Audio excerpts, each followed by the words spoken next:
na na na na na na na na, hey, yeah yeah yeah yeah yeah. Ooh, na na na na na na na na na, hey, yeah yeah yeah yeah yeah. Ooh, na na na na na na na na na, hey, yeah yeah yeah yeah yeah. Ooh, na na na na na na na na na, hey, yeah yeah yeah. Let me surprise you with your favorite things. Dance with me by the ocean under the moonlight, 'cause I'm loving how it shines on you, as the sweet, sweet scent of your perfume just takes me away to a land of peace, near the sea of love, near the gardens of nature in the heavens above. And I know it's real, more than a dream, when you're alone with me and just falling in love right here in paradise. Ooh, I hope you're loving the view. Let this tropical breeze set you in the mood. Just falling in love right here in paradise. Ooh, I hope you're loving the view. Let this tropical breeze set you in the mood. Oh, ooh, na na na na na na na na na, hey, yeah yeah yeah yeah yeah. Ooh, na na na na na na na na na, hey, yeah yeah yeah. Ooh, na na na na na na na na na, hey, yeah yeah yeah yeah. Ooh, na na na na na na na na na, hey, yeah yeah yeah. I bet you're tasting like coconut candy. Oh honey, may I take a bite in this love story? Let your Uncle Luda gun move shake with no worry. And tomorrow we've been doing it all over again. I bet you're tasting like coconat candy. Oh honey, may I take a bite in this love story? Let your Uncle Luda gun move shake with no worry. And tomorrow we be doing it all over again. Just falling in love right here in paradise. Ooh, I hope you're loving the view. Let this tropical breeze set you in the mood. Just falling in love right here in paradise. Ooh, I hope you're loving the view. Let this tropical breeze set you in the mood. Sing, ooh, na na na na na na na na na, hey, yeah yeah yeah yeah yeah. Ooh, na na na na na na na na na, hey, yeah yeah yeah yeah. Ooh, na na na na na na na na na, hey, yeah yeah yeah. Ooh, na na na na na na na na na, hey, yeah yeah yeah.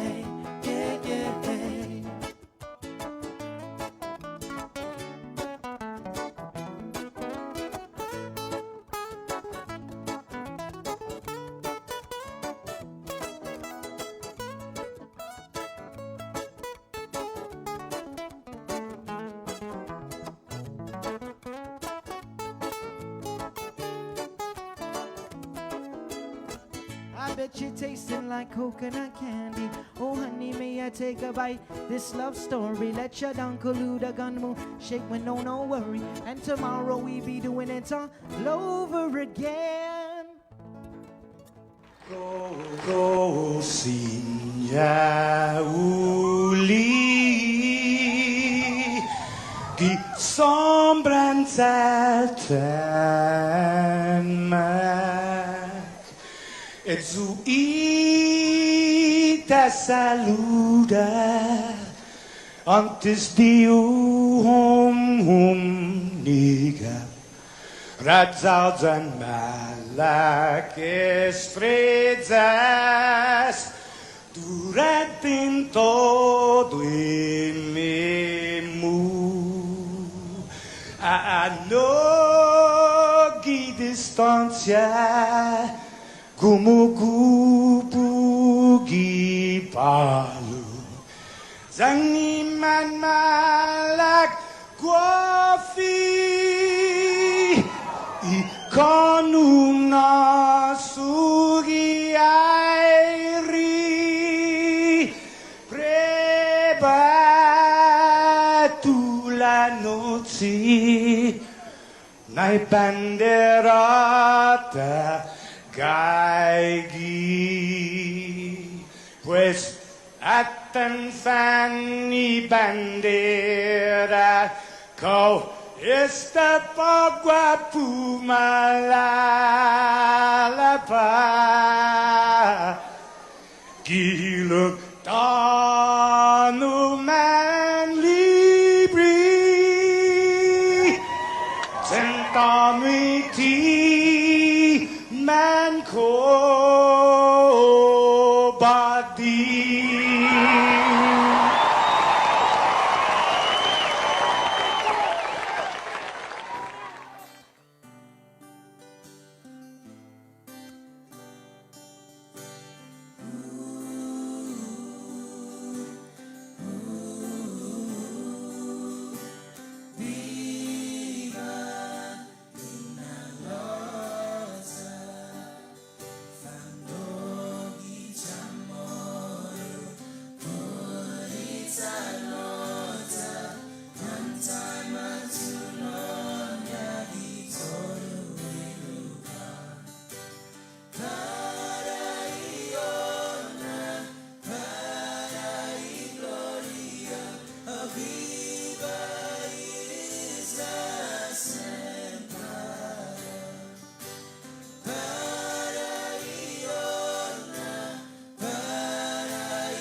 Friday!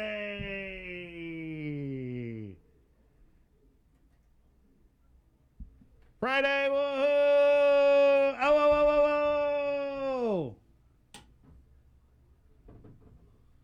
Good morning, Sabrina. Good morning. Morning, Joe, sir. Morning, boss. Right on. Good morning, Jason. It's Friday, guys. I'm here. I heard you, Yeah, I heard we're you here. saying good morning. I was like, oh, We're here. all right. It's been a long morning so It's far. been a long week. It's been a long 4 weeks, Yeah. guys. I want to say, like, yeah, Friday, but I feel like we should just chill out a little bit and, try to just stay in your lane today. Okay, I want to preface by saying, we're not endorsing wagering or gambling whatsoever on this show because, Oh, yeah. we have to say that. But what are the odds that Adelup is going to have a press conference today sometime announcing Wait a further second. restrictions? You mean to tell me Shortly didn't arrive yet? Get out of town. Get out of town, mister. Sabrina, you're the news lady. Huh? So let me get this straight. Would you take those odds on on when- Adelup what- having a press conference? Was it today? Wednesday at 1:30 p.m.? Mhm. Right. So they came out Wednesday 1:30 p.m. and they said, after consulting with everybody, including your auntie, that they were considering limitations on social gatherings and an announcement would be made shortly. This has kind of become the big joke around here, around the island. So Wednesday 1:30, it was announced they would be coming out shortly. It's now Friday 6:27. Is that it? What's that? Oh no, that's just me. Oh, Sorry, guys. Practice. That's just a test. So what was that? Yeah, I was saying, did shortly come yet? It didn't. It's probably going to be today. I want to say it's going to be today. Should have been like a couple weeks ago. Hey, but you know what? We don't need to wait for shortly to get here. We really don't. Shortly can happen right now. Right now, you can watch your distance, wear your mask, wash your hands. Limit your social gatherings. Yep. Self-limiting. Yeah, self. get the shot. Get the jab. Businesses can, what is it? Limit their own capacity. Limit set their own self. Yeah. Yeah. So yeah, we don't know. I Yeah, mean, so businesses can self-regulate, Yeah. but they can control that. I don't know what is going on. I actually like that interview we had yesterday with Rich Hart. When we had like the story too, and he even said, he goes, we love taking care of people. It's island hospitality. It's what we do. But he's like, if you've got a problem with the way things are, or because, and he goes, it's hard for us because we want to invite people in, and people don't want to be told, I can't sit where I want to. It's gonna take a long time. He goes, maybe you just want to hold off for a couple days. Yeah, guys. Just chill out. Mm-hmm. We had a comment in here. What happened to shortly? Yes, that's the big question, guys. Yet another. Well, you can't really call it a communications fail because they didn't really communicate anything. I don't know. We don't really know what to do anymore at this point, guys. It's beyond comedy. It was funny, like, yesterday at 1:30. Yesterday at 1:30, it was a riot. We're like, man, how about that shortly? Oh, man. Shortly's 24 hours. Then we went around like, hey, I'll pay you back that 20 shortly. Don't hold your breath. Now it's not even funny anymore. It's just like, what the hell are you guys even doing up there? What are you so busy doing that you can't govern this island? Is there something else going on here? Is there like a bank board meeting or something? Is there like a big bank thing going on that they're too busy to govern us? Where's the lieutenant governor? Did he catch COVID again? Knock on wood. I hope he didn't. I know, I'm not saying, but where is he? I'm just saying, where's the lieutenant? Do we still have a lieutenant governor, or is it Mike Cruz now? Yeah, it's going to be that kind of morning. Well, it's Friday, and there's probably going to be something to come out here shortly, I want to say. Today is the day. But, I mean, if you know everybody's waiting for something to come out shortly, then why don't you come out and say something like, okay, guys, we know we said shortly, but hold on, we're finalizing it, whatever. As we are now wrapping up week 4 of this, what Dr. Hoa Wen is calling a Delta surge. Yeah, so We had 108 positive tests. It's going down. It's going down, guys. I mean, anything is down from 147. I think they need to like lighten up a little bit. I feel like people are heavy. I was feeling so heavy the other night. Any word about school? Of course not. There's no word about school. It's as is, but they're having a bunch of meetings, and I saw John Fernandez on his Twitter said that before they make a big decision, they go and they speak with all the stakeholders. So I know that there's a parent meeting. Is that tomorrow? Yes, there's a parent meeting tomorrow. We're going to post that Zoom link if it's not already up, but it's at 9 a.m. They're going to be streaming it live on Facebook, but, you know, you can ask questions either in the Facebook comment section or get in on the Zoom and ask your question that way. But the latest numbers from the schools, Bree? Oh, from the schools. Yeah. Oh, my 69. goodness. Yeah, total 69, and then for GDOE, and then the Catholic schools, it's 23, but I think it's 10 students was reported yesterday, and then 5 employees. Yeah, and so someone had messaged me last night about, hey, what about like Harvest and... We don't get those numbers from Yeah. them. I think we'd have to call every single private school. Right. The Okay. Archdiocese has their own Right, press releases that right. they send out. Right, but yeah, right. like private schools are a little bit more. But then broad. there's, because you got the Archdiocese, which has so many schools under its watch, and then you got like, St. St. John's, Paul's. which is a standalone, Yeah. St. Paul's, Yeah. which is standalone. Yeah. So, I mean, I don't know. Are they going to do cohorts? That's one of the things that I know they're talking about, splitting the load with the students. Just hearing so much from really like the staff, the boots on the ground, if you will, that it's obviously, man, it's hard to control, hundreds of children. And, well, we just had 10 positives again. Hey, it went down. It was down from the other day. It was 15. Yeah, that's it. One is one too many. Yeah, Did you okay. guys just say the total number of cases already? That was 108 last night. So I mean, that was a little bit of. I mean, 108 still like a lot of people, but That's that was crazy. down. It went from about like over 10%. The car score. The car score. Whoa, guys! Did you see this? The car score is 25.2.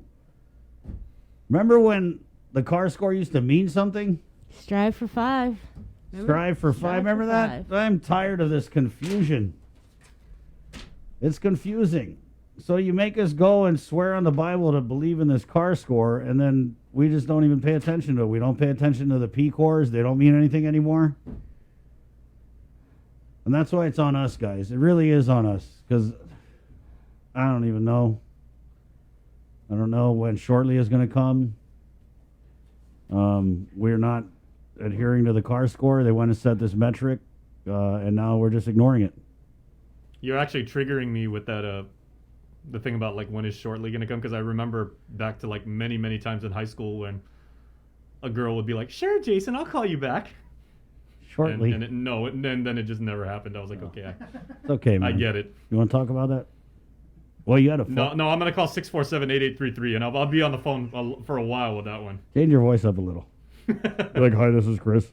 Yeah, but hey, no I could say joke. I'm Joe, sir. No one would know. It's no joke, guys. Mental health is no joke. Check yourself. If you need someone to talk to, please. The number is 647-8833. Please, yeah. And as we reported last night, our friend Teresa Ariola is noticing a significant uptake in the number of calls that the hotline has been receiving, but they still stand ready and they want to help you. Yeah, because I feel like a lot of people are having more anxiety now that this surge just keeps going, and there's just so much confusion with, I mean, God, where do you start, right? With the Rise All Rise, PUA ending. You know, it's also interesting nationally. You guys may like this as parents. Sesame Street, is doing something now where if kids are having like a hard time, like they're saying with the Delta variant going around and, schools being very, very difficult for the second straight year, Sesame Street has actually got like a series of shows to help kids process and deal with stress and be able to identify with their level, and it's a wonderful program. Yeah. Going back to the kids, we had a conversation with Lillian yesterday about and also public health. She's one of the head nurses, Margarita Gay. She was talking about in a story we did, I think it was a couple days ago, about a lot of sick children presenting themselves to be tested at the testing site. And Lillian said that there were sick kids who were coming through the ER and then going home for home care. And one of the things that we kind of talked about was nationally, coronavirus cases in children have surged over the last month from around 38,000 cases at the end of July to more than 180,000 cases last week. That's according to the American Academy of Pediatrics. Our clinics are overrun. I'm looking at a story here from CBS News as pediatric COVID-19 cases spike in Mississippi. And that to me is, it's volatile. It's a powder keg, right? Because we're making this whole argument about the unvaccinated and the risk of hospitalization and severe illness. And we are looking at tens of thousands of children who are unvaccinated.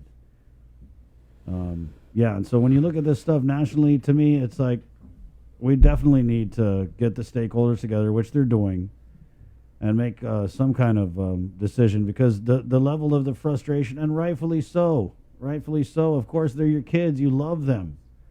I'm having it too. My kids, there's a positive kindergarten teacher, fully vaccinated. It's all my kids are talking about. And you think we're carrying anxiety? Kids carrying it too, right? So definitely hoping for something. They got to do, at this point, they have to do something. It's 6:38, Friday, August 27th. The show is brought to you by Pacific Points, Calvo Enterprises, IT&E, and Jack in the Box. It's Friday coming up. PUA is ending, guys. Dave Delasola, Labor Director. We're getting the Chief of Police, Steve Ignacio. We heard GFD totally overwhelmed. Over half their calls are COVID-19 related. How's this surge changed GPD's pivot? Are they back on the full PPEs out there? What are they seeing? Boots on the ground. Also catch up with Dr. Peter Lombard. It's eyes. Yeah, you know, he is an optician, Yes, and thank you. and you know, he came on like last year, right when everybody started saying, wow, I'm spending, 9, 10, 11, 12 hours a day in front of a screen. And he said, here are some tips that you can really use to, take care of your eyes, like exercises that you can do for your eyes, like, and You know what's a good exercise? stuff that you can do to take care of your peepers. And he's going to come back and talk to us about that. I got to ask him, because I've been doing something with my eyes. It's a good exercise the whole pandemic. Rolling my eyes. Have you guys had that too? A lot of times it's involuntary. It's like, wait, what the hell? All right, 6:38. Well, I've got a permanent indentation on my forehead for all the times I face palmed. I think someone's ready to do the news, Jay. What do you think? Speaking of rolling eyes, Let's go. there's one. All right. Your guys. Honor, I'm just may I- trying to may I- get this Friday started. Yeah. Guys, home. Chima's coming on at 7. Okay. Forgot to tell you, Chima's coming on at 7. We're going to try and get more information about these cases. And that's on the way here on the link. Miss a link, miss a lot. Plus Friday, you know how we do. We have Sports Link, One Micronesia podcast. Feed Me Fridays. Mm-hmm. What? You can roll your eyes. It's good. You can keep your eyes strong. Do like 20 reps, just like. But remember what Grandma used to say: don't do that too much, because if someone comes It's- up and like yeah. they smack you. My mom would always say, keep rolling your eyes. It's going to get stuck like that. Yep. Or I'm going to hit you so hard it'll be stuck like that. 6:40. Let's do the news now from the KUAM news team with the very latest on a Friday. Good morning, Sabrina Salas Matanani. Today, starting with the latest numbers, according to the Joint Information Center, 28 people are hospitalized for COVID-19. Of that number, 5 people are receiving ICU level of care, with 1 person on a ventilator. Out of the 28 hospitalized patients, 19 are unvaccinated, the status of 3 unknown, and 6 are vaccinated.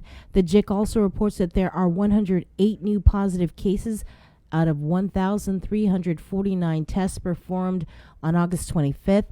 48 cases were identified through contact tracing. To date, there have been a total of 9,867 officially reported cases of COVID-19, with 145 deaths. 930 cases are active, while there have been more than 8,700 recoveries. The CAR score is 25.2. The Guam Department of Education reports 10 more students and 5 employees tested positive. The latest positives were identified at Chief Brody Memorial Elementary School, CL Taitsino Elementary, Maria Ujoa Elementary, Emi Lujan Elementary, Ordat Chalanpago Elementary, Weddingale Elementary, FB Leon Guerrero Middle School, and 2 cases at George Washington High School. GDOE employee cases were identified at Agana Heights Elementary, Estumbo Elementary, Carbolito Elementary, Daniel L. Perez Elementary, and Ukadu High School. The Archdiocese of Agana also reported 4 students tested positive from Bishop Bumgarner Memorial, 2 students there, Academy of Our Lady of Guam, and the Dominican Child Development Center. The total number of students who've tested positive in GDOE schools is 69, while the case count in Catholic schools is 23. GDOE, in the meantime, is having a virtual input session with parents and stakeholders tomorrow at 9 o'clock in the morning via Zoom. GDOE leaders will be facilitating a presentation that addresses the updates on COVID-19 cases, as well as updates on safety protocols at all 41 school sites. Parents and guardians will have the opportunity to share their concerns and interact with the heads of GDOE. Representatives from public health will also be participating to answer questions and address your concerns. There will be additional health restrictions, but Adelup is still refining the details. Governor's Communications Director Crystal Paco San Augustine notified the media on Wednesday that an announcement was going to be made shortly. It's now 2 days later, and the announcement is expected, we think, today.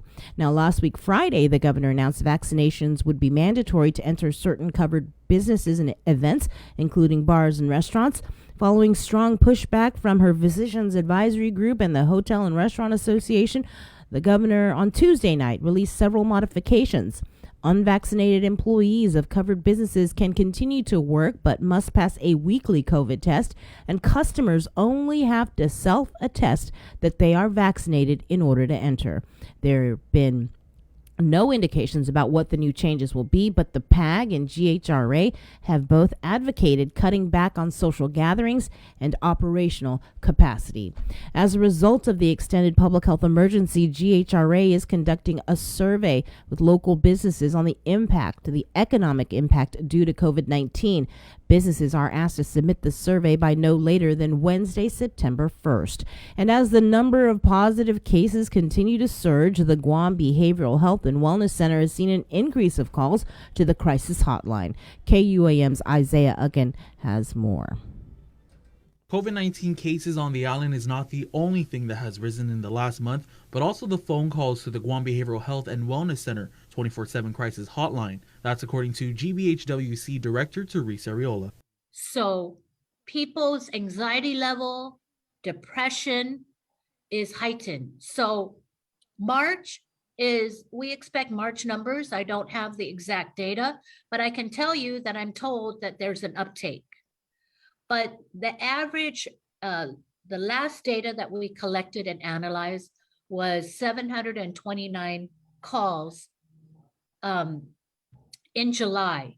Areola stated that high volume of phone calls can be attributed to the recent surge of COVID cases on the island. Well, the increase is attributed to the scare of COVID. That's what the increase, that's what our data shows us, is that people are calling in because they're anxious. They're anxious about the spread. They're anxious about COVID. They're anxious about getting sick themselves, their children getting sick, or their loved ones getting sick. According to Areola, they are receiving all types of calls. But I can tell you that anxiety, depression, suicide ideation, all related, I shouldn't say all, because some people access, but it compounded by COVID and the scare of COVID and the scare of how this virus is not just a common cold, how it's taking, such a toll in the community.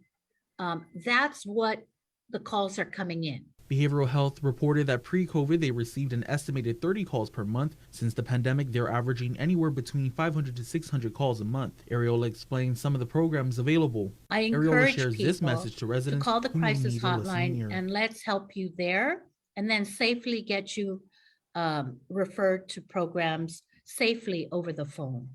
And so that's really the services we provide. Counseling services, inpatient services. If you meet the criteria and our psychiatrist deems that you're in major crisis and needs to be stabilized, then they will admit you into our adult, into one of our inpatient units, stabilization units. Reporting for Guam News Network, Wahusi Isaiah Ugan. They are on the front line 24/7, responding, caring, treating our island's COVID patients. In our Holding the Line segment, Daniel Perez heads to GMH to feature some of our frontline heroes there. Nurses have been our main defense in the fight against COVID-19. Since the pandemic arrived in March of last year, they have been doing all they can to keep it at bay.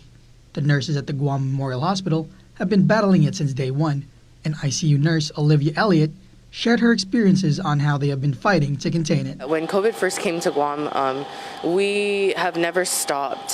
So, there were some relaxation in, regulations in the community and things like that. But GMH has always been the COVID hospital, so we've always remained vigilant and ready. We're working tirelessly and endlessly, and all the nurses here at GMH are exhausted. I mean, in terms of gowning up every day, masking up, staying vigilant about what they transmit home, protecting their own health, putting their own health on the line. And I think that a lot of people don't understand that we've been doing that for now over a year. Since they are our primary defense against COVID, Elliott says that keeping their family and the residents safe are their number one priorities, and that means having to sacrifice spending quality time with their loved ones. Sometimes, you have family events and family gatherings that you as an individual and as a frontliner have to determine, is it safe for me to go to this?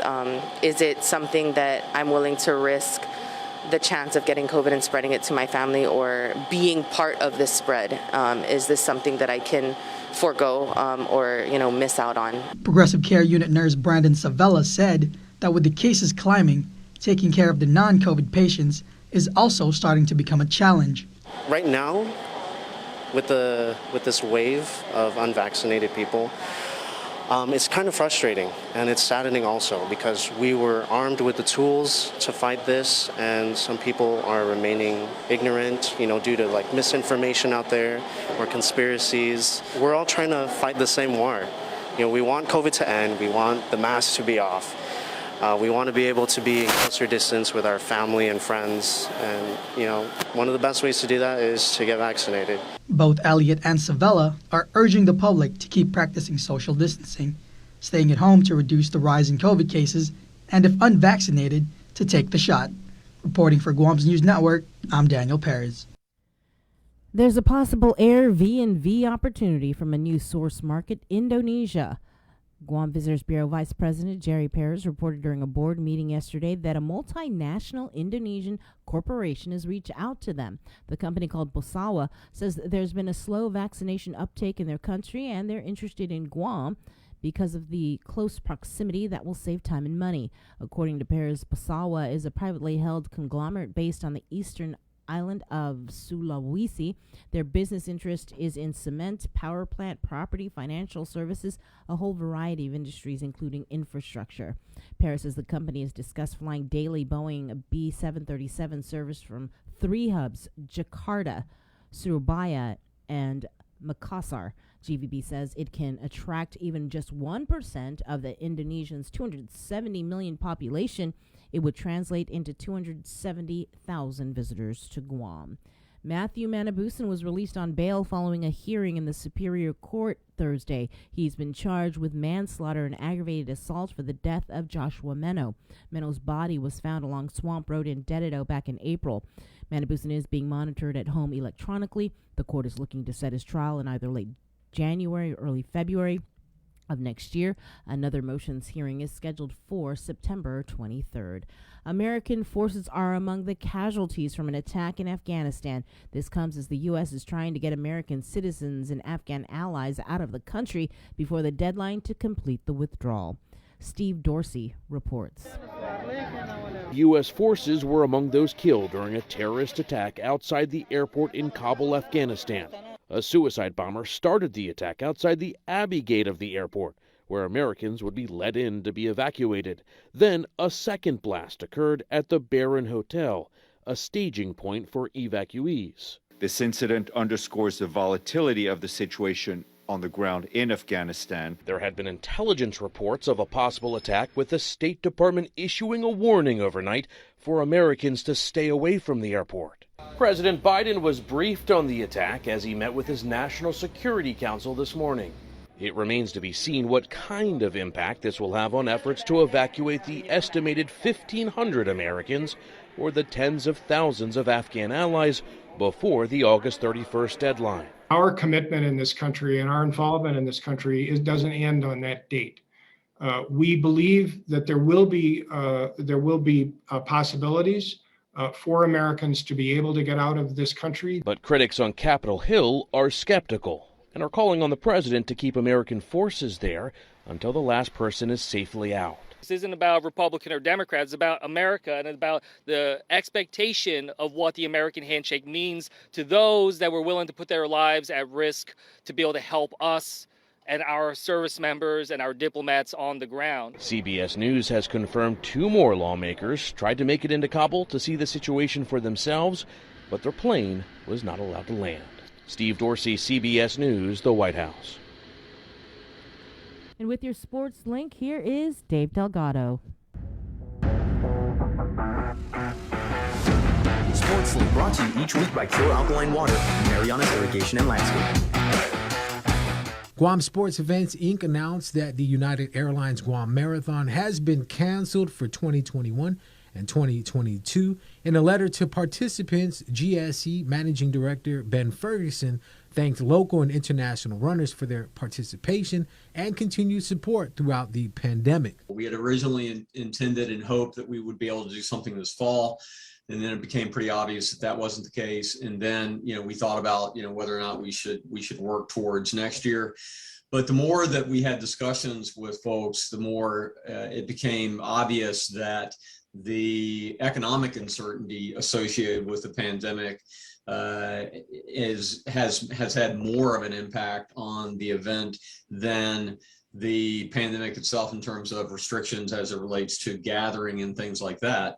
And I think the economic uncertainty obviously stems from the fact that there's just so much uncertainty in terms of how long this is going to last and when can actually people start gathering again. So, it made sense for us to hit the pause button and hope that in the near future we can get things together again and get the event restarted. UGM, Guam's largest and premier international sports event for the past 8 years, welcomed half of its 2019 participants from 19 different countries. More than 4,000 participants gathered in Tumon for race weekend. UGM went virtual in 2020 to offer participants a safe week-long virtual race event complete with finisher's medal, event t-shirt, beach mat, event towel, and event bag. It was a great example of how we can do great things when we put our mind to it and we can all work together. Our memories of those 8 years are just amazing, and the what we've done to promote the island internationally. I mean, if you consider that we had 19 different countries represented that were coming here to run the event, and we've always thought of the event as just being this amazing marketing opportunity for Guam.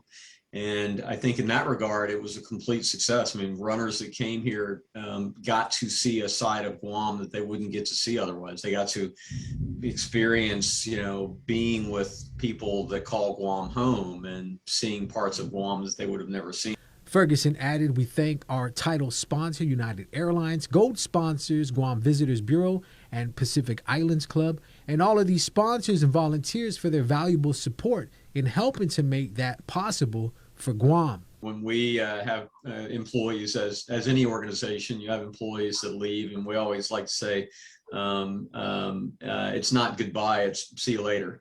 And so that's kind of our approach with this. And, this pandemic has dragged on longer than any of us would have thought.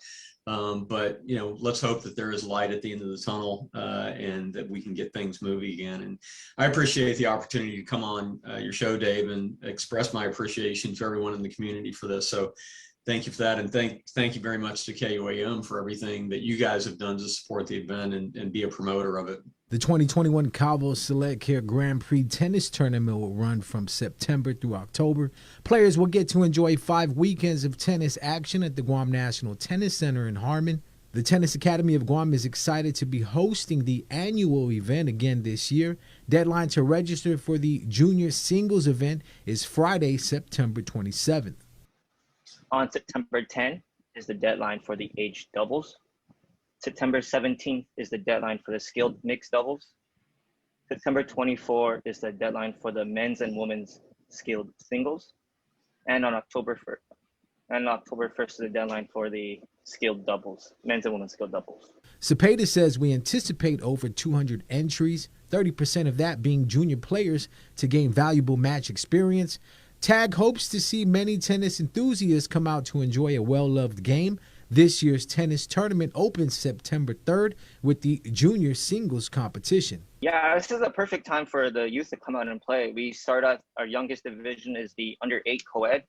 That one's just to get them going, get points, some match play, just to see if they really like the sport and really want to have fun with it, to all the way to our U18, which will be like one of our most competitive ones. And we also have those for any age, the first time. We have a challenger division where these first time youth players can come out and play their first actual tennis match versus going out to a tennis court and playing with their friends. For tournament updates, follow TAG on Instagram at Tennis Academy GU and on Facebook, Tennis Academy of Guam. For more info, you can contact Tournament Director Joshua Cepeda at 483-8524. We've seen so many new faces that have never played the sport before, and a lot of them are coming back wanting to play more, which is really what I would like to see. And it's really good that the tennis community is growing as a whole. Having our tournaments at the GNTC is a blessing because there's six courts there, and we can maximize all of them if we have to. And having everything at one location versus having some at split locations is easier. You can have everything's more controlled. And they also have 4 under 8 tennis courts there that we can use, and also the public can use as well. The Guam Bowling Congress is excited to be welcoming high school bowling to Central Lanes this season. The organization has been working on getting the sport to the high school level since 1991. Guam made its first push after hosting the Asian Youth Championships. Being able to get the program into the high school level would really boost our feeder program into the national youth team and national team levels.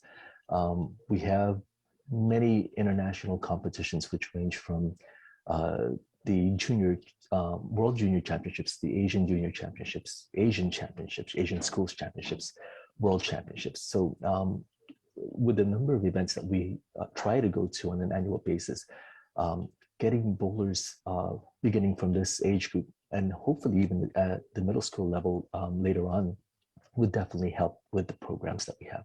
The league is hopeful they'll be able to get 5 schools to join. Each team can have as many bowlers as they would like. Bowlers will bowl 2 games with the top scores from 5 players on each team tallied to determine the winner of the match. The long-term goal is to draw interest from collegiate coaches and get our athletes scholarships to play at the next level. University level, and then the international also. So there's a lot of exposure that a lot of our bowlers can get. And as you know, we've also medaled in the highest level in the World Championships. So for bowling on Guam, there's several of us that have been able to reach certain pinnacles within the sport.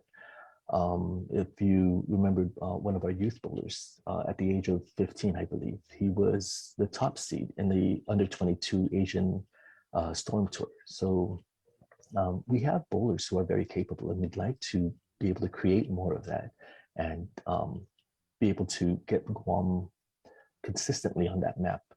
Practices are scheduled to start August 30th at Central Lanes in Tamuning. Any participants looking to join the league should contact their school AD or league coordinator J. Leon Guerrero. After the inaugural season, there will be an all-island tournament to crown the high school's top bowler. This is an open invitation to everyone and anyone who's interested in trying to find avenues to compete.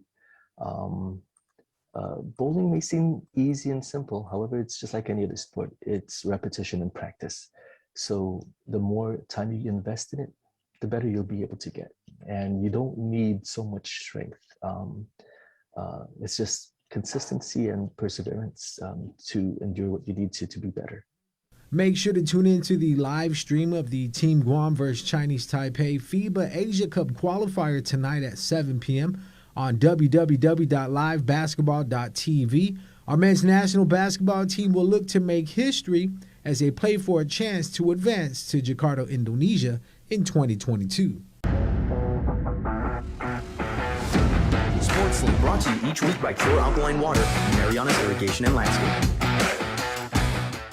See what's on TV tonight with schedules, network news and notes, local promotions and giveaways on KUAM Communications social media pages. Like and follow us on Facebook or Instagram now for all the latest and never miss out.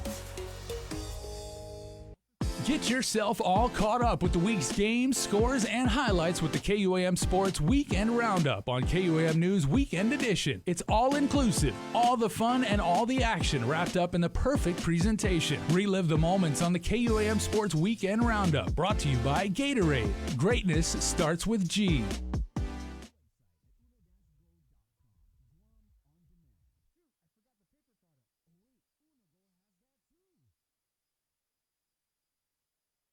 Uno Mixed. We're mixing it up on the last Thursday of every month with a look at lifestyle, entertainment, food, and so much more on the stations, networks, and digital platforms of KUAM Communications.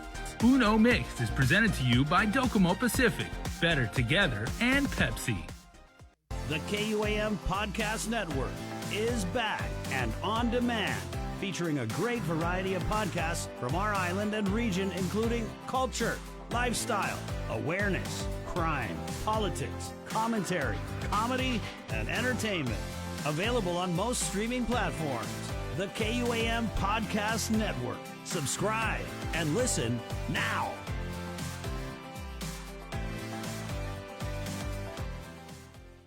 KUAM TV has been on the air for 65 years. 65 years of growing, changing, and adapting to the needs of our local community. 65 years of making you smile, laugh, and cheer, and being there for you in times of tears and heartbreak, and learning to heal together. We've kept you on the edge of your seats, been a trusted source for you to turn to, weathered many storms together, and celebrated life's big moments. And now at 65, we celebrate all the firsts we brought you over the years and all the firsts that lie ahead as our world changes. KUAM TV, celebrating 65 years of firsts on Guam.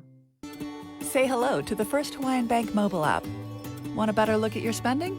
With MoneyMap, you can automatically create budgets and manage where your money is going.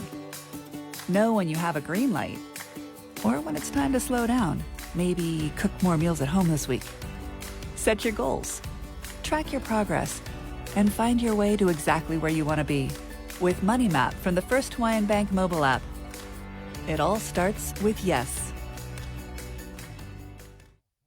Get the job done the right way by getting the right stuff at East West Rental Center. With years of experience helping builders, we definitely got what you need. Call 646-1463 or visit us in Upper Tumon. Open Monday to Saturday from 7 a.m. to 5 p.m. and on Sundays from 8 a.m. to 5 p.m.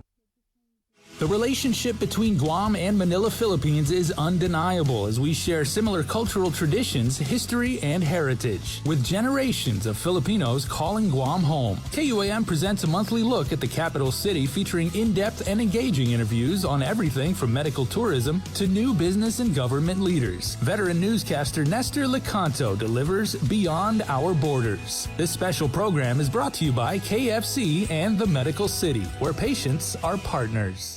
GU Self-Storage, conveniently located near the Harmon McDonald's, offers fully covered loading and unloading area with individual pin-coded gate and door access.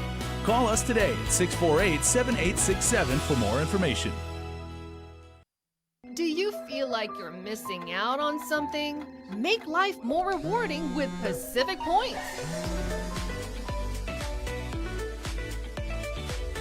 Earn and redeem points for bill rebates and free load at IT&E, discounts on fuel at Shell, vouchers at Foodies, and United Mileage Plus miles. You can even pay with Pacific Points at IT&E, Shell, and Foodies. Pacific Points. Do more, get more.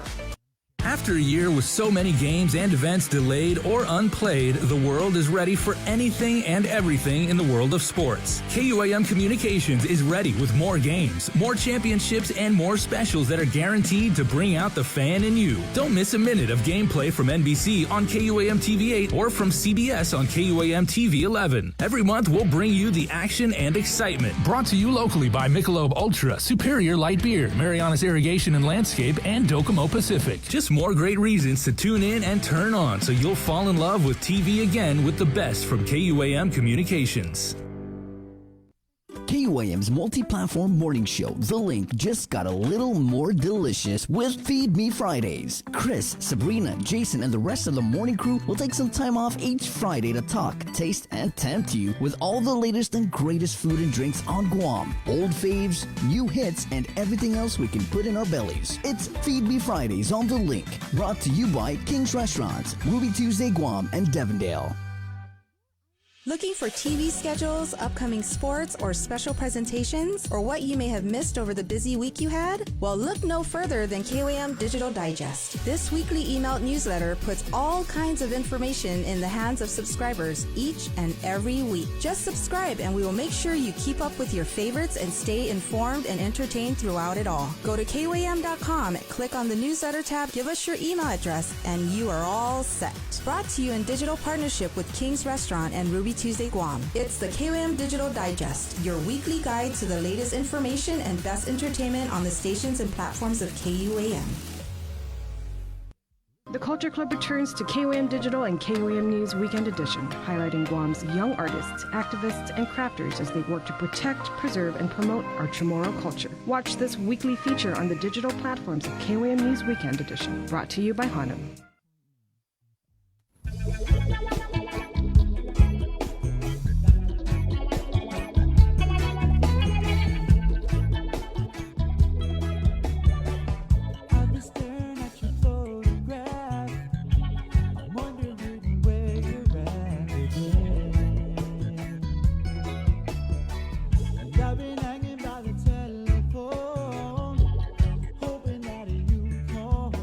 Welcome back to The Link, the last work day of the week, but labor continues for all of us as Guamanians to continue to fight against COVID in our community. So please, everybody, let's all do what we can.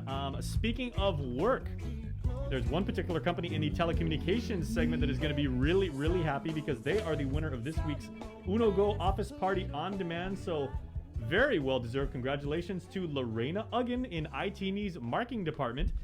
She actually sent a note to Uno Go, and she and 14 of her coworkers are going to get treated to lunch, courtesy of Pika's Cafe, guys. Oh,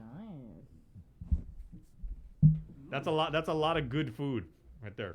That is. We're fans. We've had it before.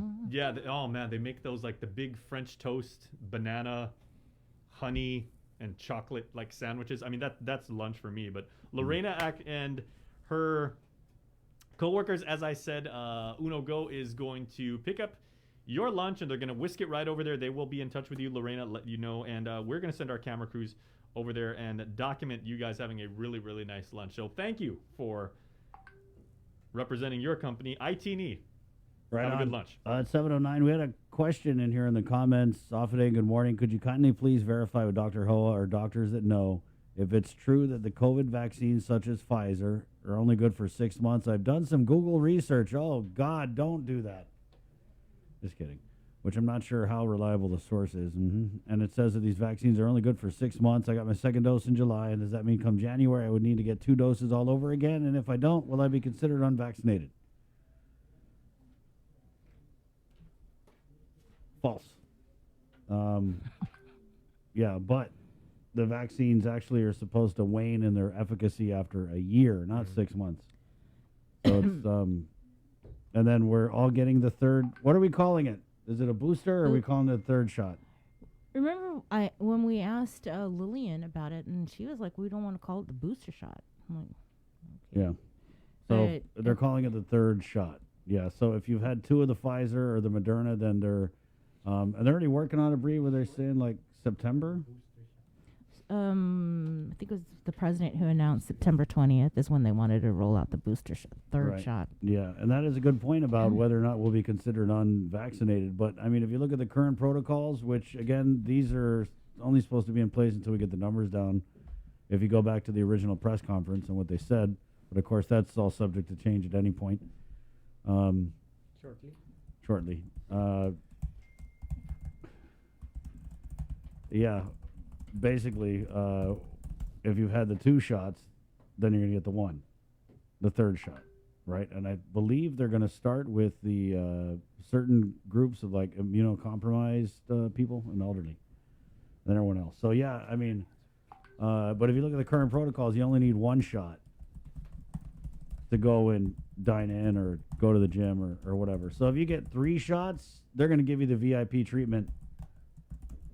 You go in there with 3 shots of the vaccine, they're going to massage your shoulders while you eat. Yeah, but that's kind of what's going on. And we don't know about the booster, third shot, whatever effort. Here we go. Dr. Ho actually texted me. Thanks for listening, Doc.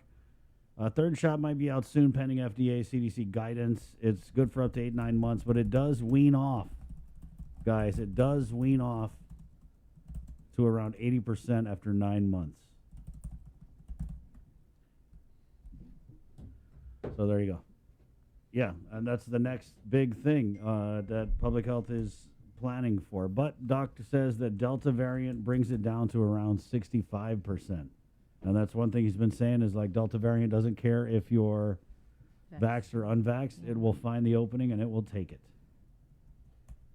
Eliza Anderson comments in third shot, then fourth shot, and so forth. Yeah, we're getting some comments about this truancy thing. Sam comments in, got my truancy phone call yesterday, told to do what they have to do. I'll choose court over COVID. Yeah, I guess so. Parents are keeping their kids home because they're concerned about schools, but then GDOE has that truancy policy. And they won't let you switch to online until December, January. But, you know, they're having a bunch of meetings, and obviously there's a lot of concern, not just with the parents, of the admin and the staff. So I don't know what kind of change, if any, is coming down. There's also an informational briefing with the legislature today at 5 o'clock. Okay. GDOE, the Committee on Education, which is chaired by Senator Talina Nelson, who is a former teacher.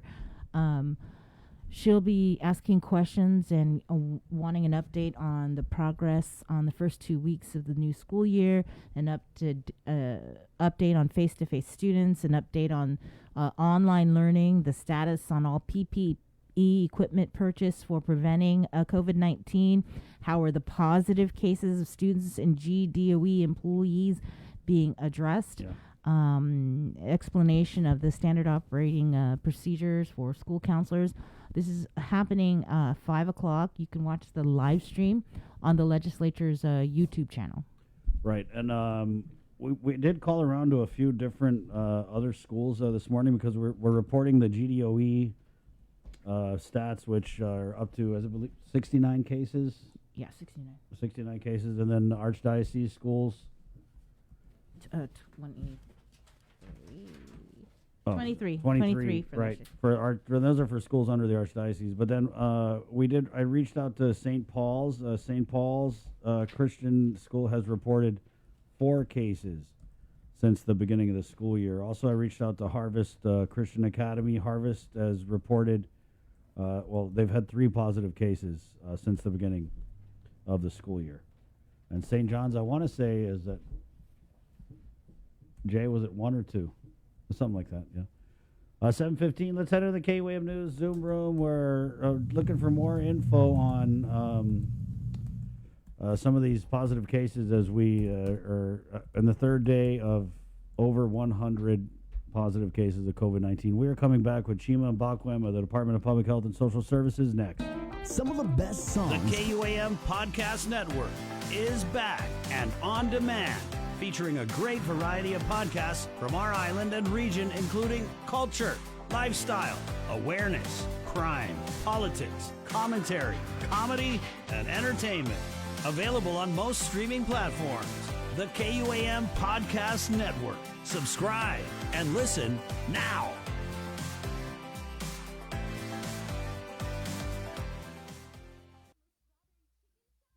Uno Mixed. We're mixing it up on the last Thursday of every month with a look at lifestyle, entertainment, food, and so much more on the stations, networks, and digital platforms of KUAM Communications.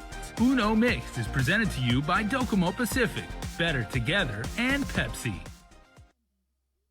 KUAM TV has been on the air for 65 years.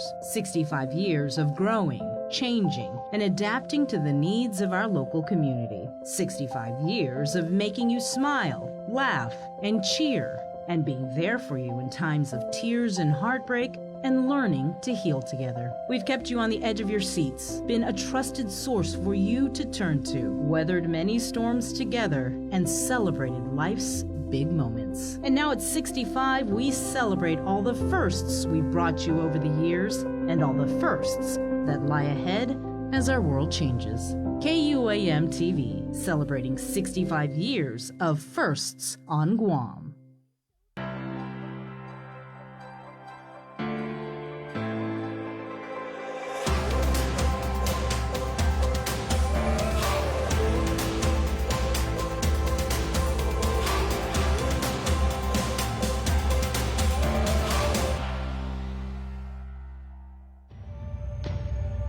Listen, watch, and learn from the daily Chamorro news updates from KUAM News. Catch them on the link during the 8 o'clock hour, streaming online on Isla Radio, or on the KUAM News YouTube channel for your convenience. Tune in and stay informed, all while preserving our precious culture through the daily use of our native Chamorro language. Chamorro news updates are brought to you by your familia at First Hawaiian Bank.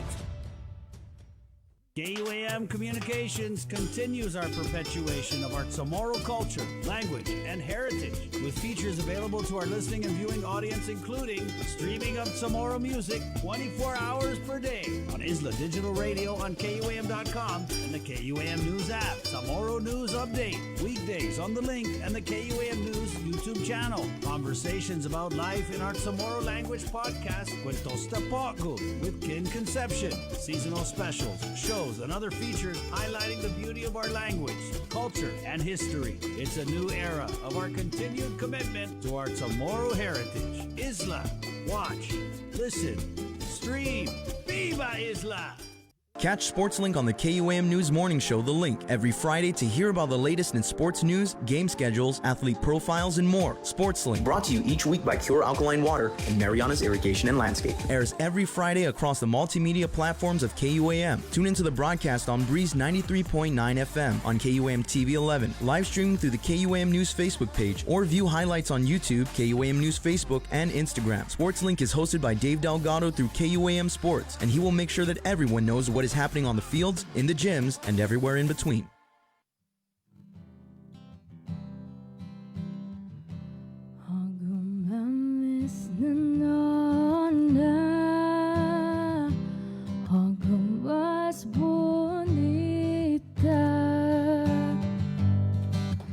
It's Friday. Friday, whoa! Business! Guys, as always, phone lines open, 637-0094. We're tracking that restrictions, limitations may be announced shortly, for real shortly today. That's For real? I mean, that's what we're hearing. What time's the press conference, Chima? Good morning. The time, but I think maybe it's going to be the same time. Oh yeah, late in the afternoon. Okay. Yeah. All right. Since it's just us girls here, Chima, you want to go ahead and tell us what kind of restrictions are coming out? Seriously, I don't know. I had to try. Chima Vacuum, Department of Public Health and Social Services. He's the Chief Public Officer, and we're looking for just more info on these cases, Chima. The third day, triple digits. What details can you tell us about the spread and what type of contact tracing clusters you guys are looking at? So, Chris, I think the increase in numbers coming out from the increase in testing too. we're seeing a lot of community members come out. This week alone, we've almost tested 3,000 people this week. So what we're actually seeing at the test site in Tizan is a continuous increase. I think on Monday we had 675 people come to test. On Tuesday it was 790. Wednesday we had a little less, which was 779. But yesterday we actually tested 868 individuals. So we're seeing the community is coming out to test. People are really conscious to know their status. But my message out there is, your test is a point in time test. So when you test, you know what is going on at that point. But if you walk out of that place and you don't follow public health recommendations, there's always a chance, that you can expose yourself to the virus. So knowing your status is an advantage in the sense that you've done your due diligence and then you continue to follow the public health guidance. You wear your mask, wash your hands and keep your distance. Then basically you're going to remain safe. And one more person safe out there is an added advantage to us in the community. Chima, so at Tizan though, it's the PCR test, so it takes 24 hours, right, to get the results. We had the former PAG chairperson, Dr. Wynn, on yesterday. GHRA, Mary Rhodes was on earlier this week, and they're all, requesting and feel like it would be faster and quicker if we move to the rapid tests. Is that something that public health is going to do, or we're just going to continue to do PCR testing at the Tizan Carnival grounds? And also, when are we going to open more test sites? Look, I think the first answer to your question is, I think is their opinion, and public health actually advertised that we're going to do the PCR up to a certain date, which is Saturday is the last day that we're going to do the PCR. And I think, when people have opinions, most times it spells from, their perception of what is going on. The department noticed that there was increase in the community cases. We were actually conducting rapid tests once a week on Tuesdays. Public health ramped up our testing 6 days a week, moved up our time from 9 a.m. to 8 a.m. Now you're seeing more people being tested. We're getting more cases. That is the intention. So it's not about being rapid or not being rapid. We want to make sure that we are being precise with our test, making sure that we catch the symptomatics and the asymptomatics at the same time. So that was just the strategy that we used to figure out what is going on in the community. So it's not about, just asking us to use one testing platform against another.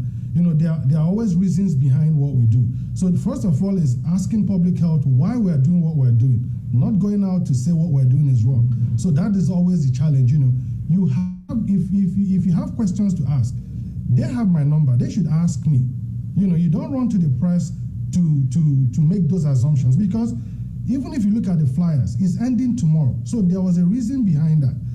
So that's the challenge we have. People are out there saying things, telling us what to do without asking us why we're doing what we're doing. So as of yesterday, we tested 868 people. That is a huge number. And you're also saying it takes 24 hours. It takes 24 hours to give out the test. Anyone who is tested is told to go home and quarantine. That is what you're told to do until you get your result. It is clear. It's black and white. Number two is we have the gene expert. Any individual that indicates that they are symptomatic on their PCR form, they are tested with a gene expert, which actually gives you your result in 45 minutes. So there's a balance to what we're doing. So I think my answer to your question is that tomorrow we're going to, after tomorrow, we're changing our testing strategy, because we've been able to achieve what we wanted to achieve within this past few weeks. Actually testing more with the PCR, and I'm finding out more cases in the community.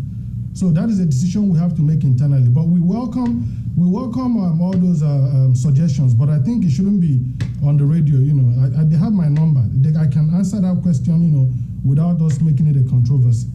I'm gonna get mad. But okay, so why did public health then start off with the rapid tests at the Teason Carnival grounds and then switch to PCR? Okay, so do you remember that in the 3 months ago, we were having single-digit cases, right? That was what was going on. We were having single-digit cases. We were testing once a week. There was no community spread. But when we started noticing an increase in those numbers, we had to change our strategy. Because you at this point, with that number of people testing positive, you can't just depend on case investigation alone. There are strategies in public health, to identify. We're doing active case finding. We're asking people to come out if you feel you've been exposed. We did this last year when we had the military case. When we actually asked people, we gave out a list of restaurants. We said, if you've been in this place or you feel you've been exposed, go get tested. We gave people that opportunity to know their status. So when we're seeing such a huge increase in cases in the community, we need to change our strategy.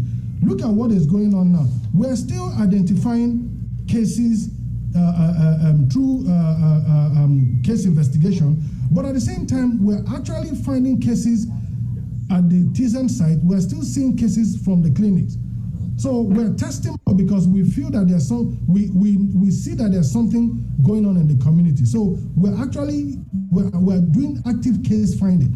So let them go and read up the definition of active case finding in contact tracing, so that there's a clear understanding of what we're doing. So we're just not making up things. There are reasons and facts behind what we're doing. And the numbers are showing it. We're testing 800, 700, 500 people.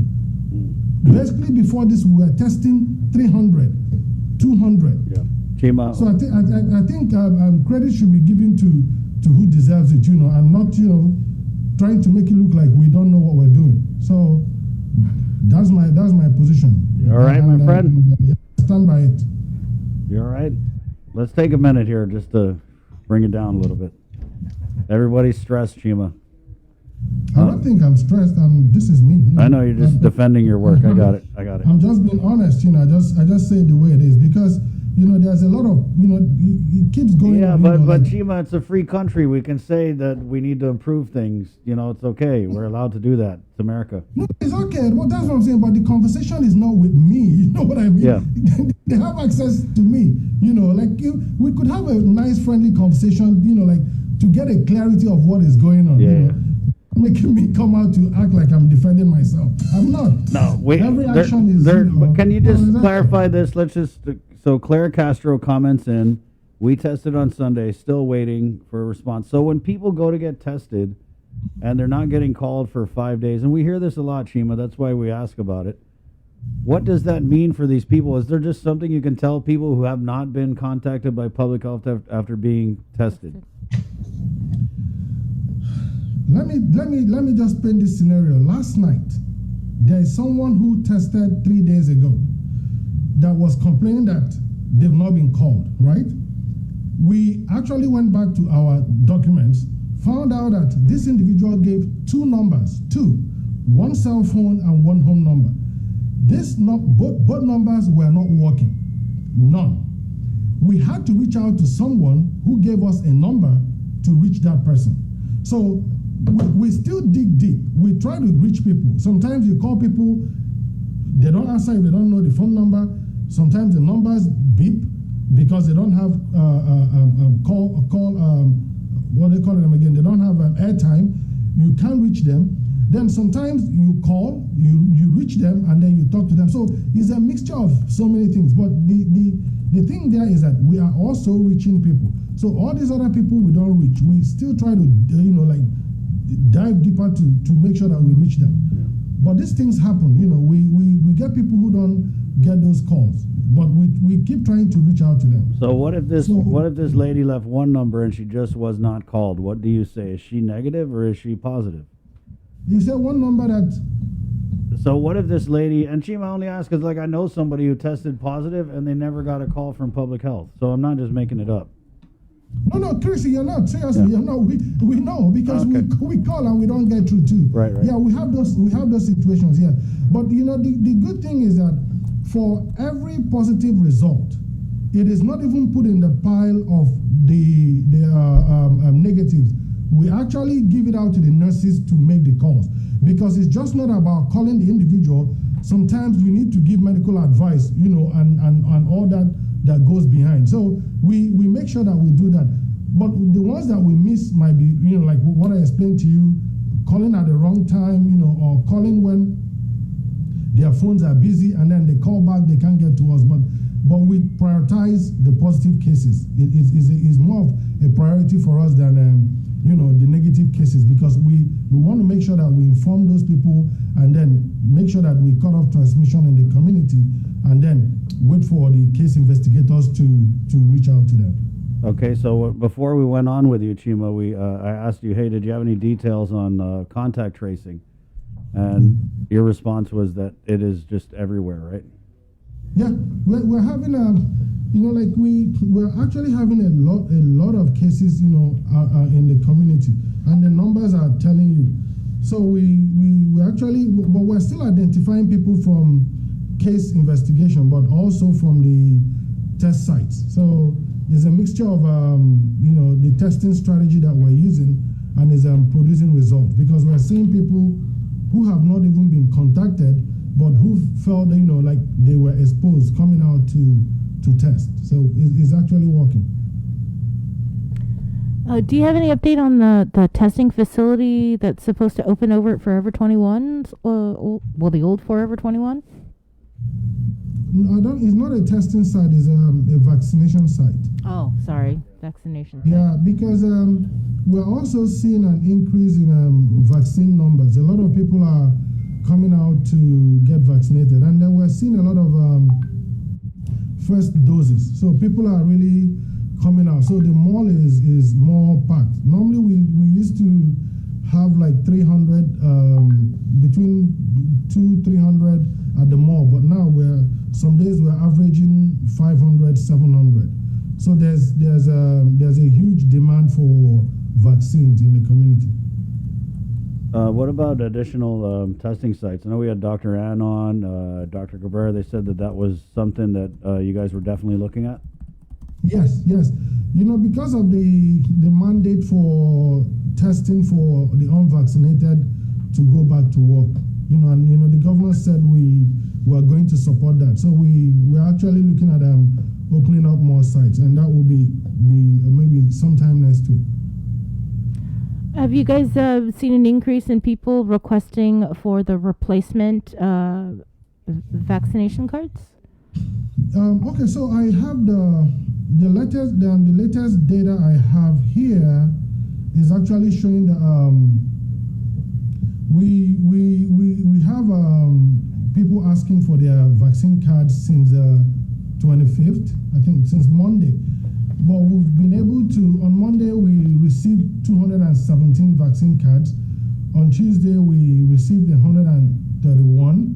And then I think Wednesday was around not as high as those first 2 days. But we're getting emails and phone calls and we're attending to them. But the like my expectation, about the numbers is not really what it is because we actually put personnel to handle the vaccine replacement, but it's not, the traffic is not as high as I thought it would be. But maybe it could increase today or tomorrow. But in the thousands on Monday, but it didn't happen. He only has one bar. Are you there, Chima? Yeah, I'm there. Can you hear me now? Yeah, I think I was a little unstable. Aren't we all? Yeah, my internet is unstable. Please. Chima, we're looking at restrictions coming out, hopefully today, But what would just be your advice to the community, as we know you're saying that it's just widespread, it's everywhere. So at this point, what can we out here in the community do to decrease the number of positive cases this weekend? So I think, like you mentioned, if there are going to be restrictions, I think the restrictions will be targeted at those places that we are seeing, a lot of transmission. And the intention of, coming up with those mitigation strategies is just to reduce transmission however possible, we can, while at the same time we're encouraging people to get vaccinated and wear their mask. But I think the community is actually coming out to test, which is, for me, which is a good sign. People really want to know their status, and also people who get tested, actually inform their friends and their family members. So people are coming out to get tested, and we're hopeful that with this positive response we're getting, the community is aware that we all need to come together as a unit to fight the Delta variant, because the reality is that is out there, and is more transmissible. People need to be more on guard, and the other advantage is that the vaccines actually protects you from severe illness and hospitalization. So while we are still seeing people who are vaccinated getting infected, we're seeing that a lot of them are not severely ill, and there's very low hospitalization for people who are vaccinated. And looking at that, we're actually looking at the definition of breakthrough cases, because the vaccines have been said, the vaccines are not a cure, but a protection against hospitalization and severe illnesses. And if you look at our hospitalization, you are seeing people who are vaccinated, getting exposed and getting sick. Getting exposed and getting infected, but you're not seeing them getting sick. Which is basically what the vaccines are supposed to do. And then the unvaccinated are the ones, in the hospital. They are the ones getting really sick.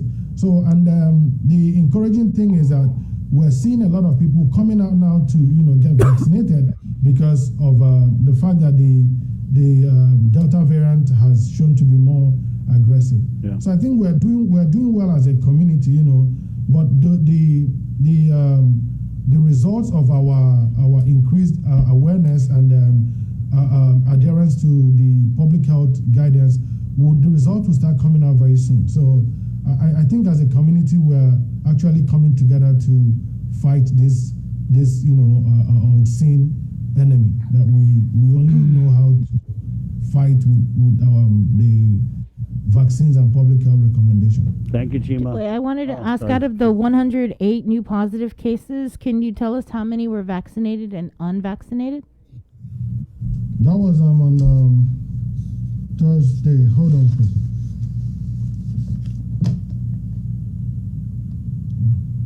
Just give me a second so that I give you the exact numbers of what I have here.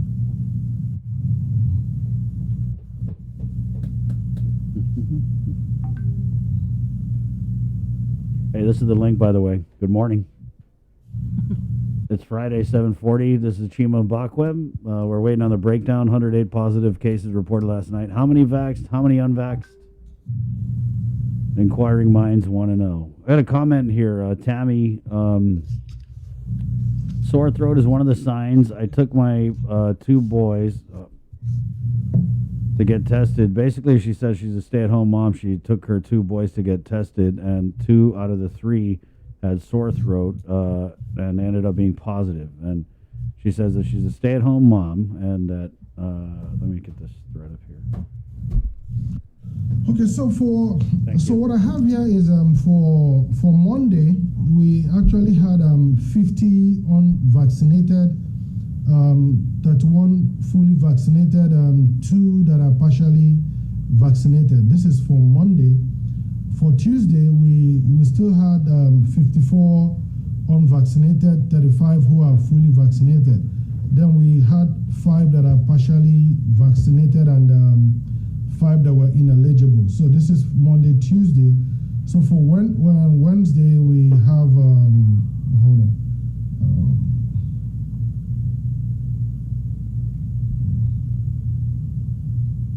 Wednesday is yesterday. So okay. They've not reported the preliminary numbers for the 26th. So I'll have to wait for that today.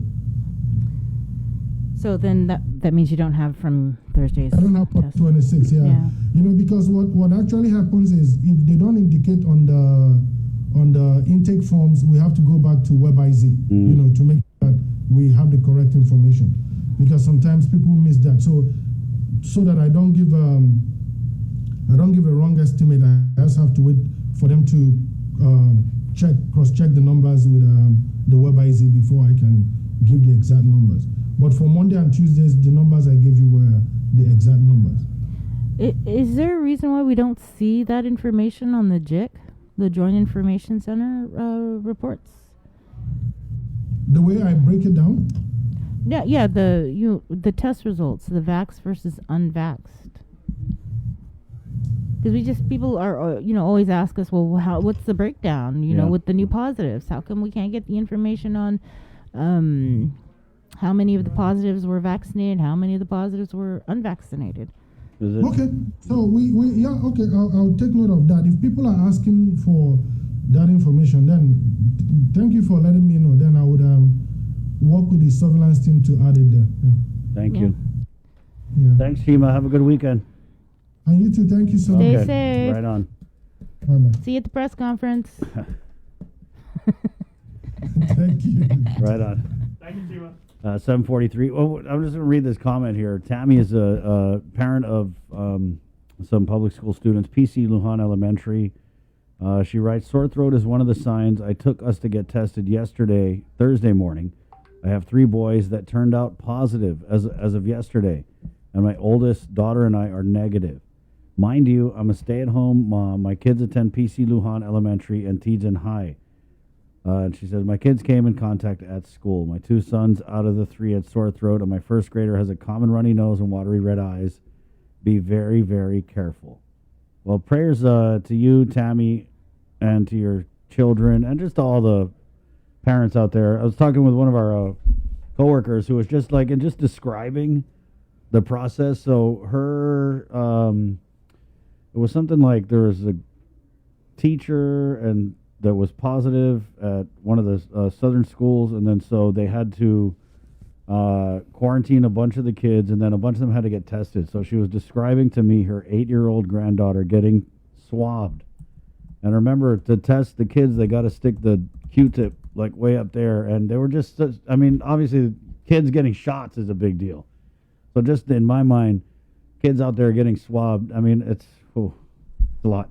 7:44, quick break, and Dave Della Sola, Department of Labor Director, is coming up next right here on the link. KUAM Digital presents KUAM TV has been on the air for 65 years. 65 years of growing, changing, and adapting to the needs of our local community. 65 years of making you smile, laugh, and cheer, and being there for you in times of tears and heartbreak, and learning to heal together. We've kept you on the edge of your seats, been a trusted source for you to turn to, weathered many storms together, and celebrated life's big moments. And now at 65, we celebrate all the firsts we brought you over the years, and all the firsts that lie ahead as our world changes. KUAM TV, celebrating 65 years of firsts on Guam.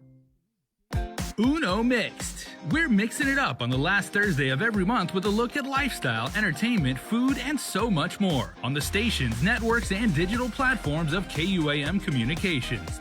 Uno Mixed is presented to you by Docomo Pacific, Better Together, and Pepsi. The Culture Club returns to KUAM Digital and KUAM News Weekend Edition, highlighting Guam's young artists, activists, and crafters as they work to protect, preserve, and promote our Chamorro culture. Watch this weekly feature on the digital platforms of KUAM News Weekend Edition, brought to you by Hanum.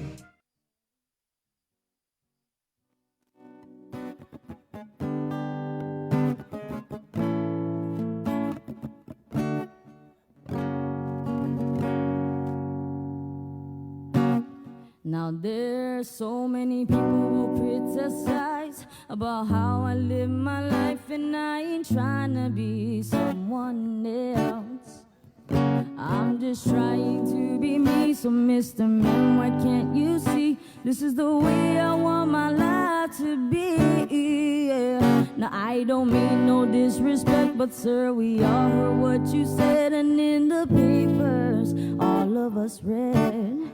And our feelings it affects, so sir, just take back what you said. Listen to me while I tell you this. Shut your mouth, open your eyes, and see that in reality we're all human beings.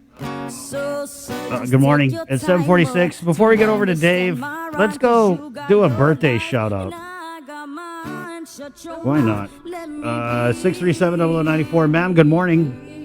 Morning. Good morning. What's your name? Keone Lynn. Say again? Keone Lynn. Keone Lynn. All right, so you want to do a birthday shout out. What a time to have your birthday. So whose birthday is it? Going out to my daughter. How old is she? She is 14. What? 14? 4. 4 years old. Right on. Okay. Her name? Do you want to say her name?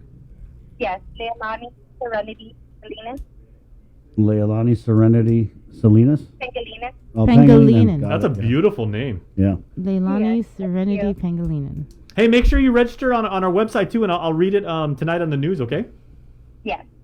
Yeah, send us a picture. We'd be happy to put that up for you. Happy birthday to your girl. How you doing out there, ma'am? Doing okay. What are you thinking about this morning?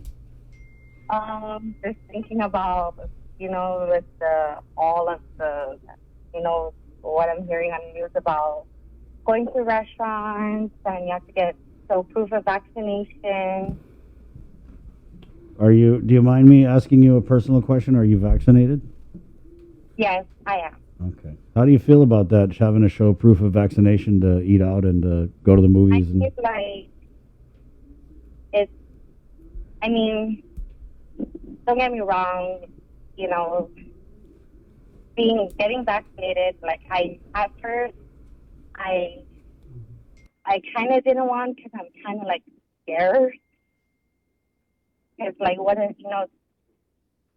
you don't know the side effects. I don't know the side effects of it. This was my first time getting vaccinated, and then, the people that's unvaccinated, I feel bad for them because the government is taking away the people's rights.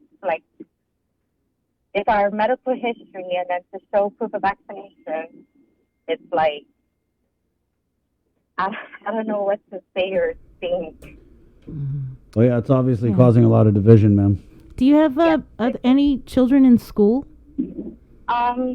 No. Okay, so just. But I have nieces and nephews going to school, and I take them every morning to school, and then when I pick them up, they tell me they get scared because they don't want to catch the COVID. And I always tell them just wash your hands, wear a mask, sanitize, wipe your hands at all times, wash it. Yeah. That's tough for kids that have to go to school and have that on their mind, worried about, God, am I going to catch COVID? Mm-hmm.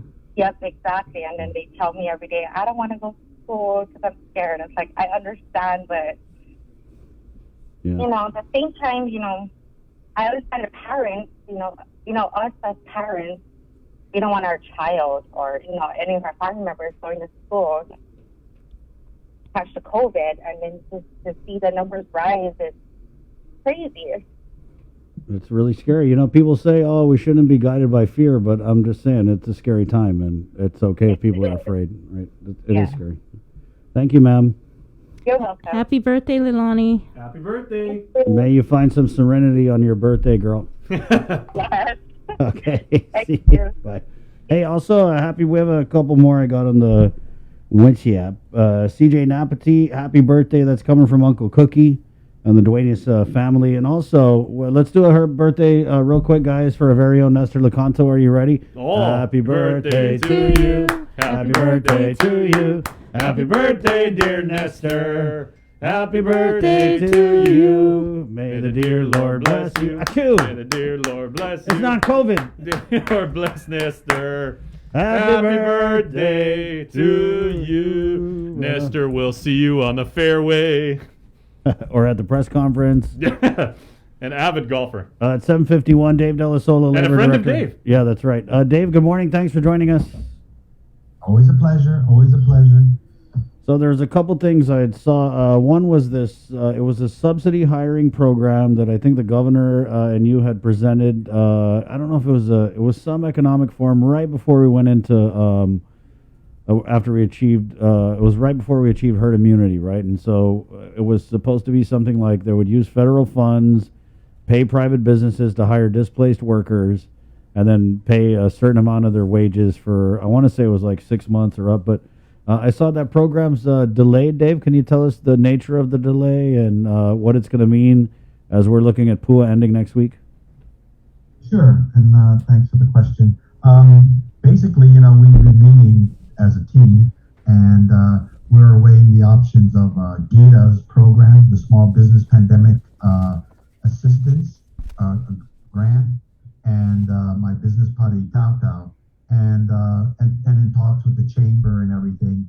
So what we decided, instead of trying to fund each of us with, not enough to do make a large dent and competing programs, the GIDA program was less restrictive, and which will be coming out very soon now.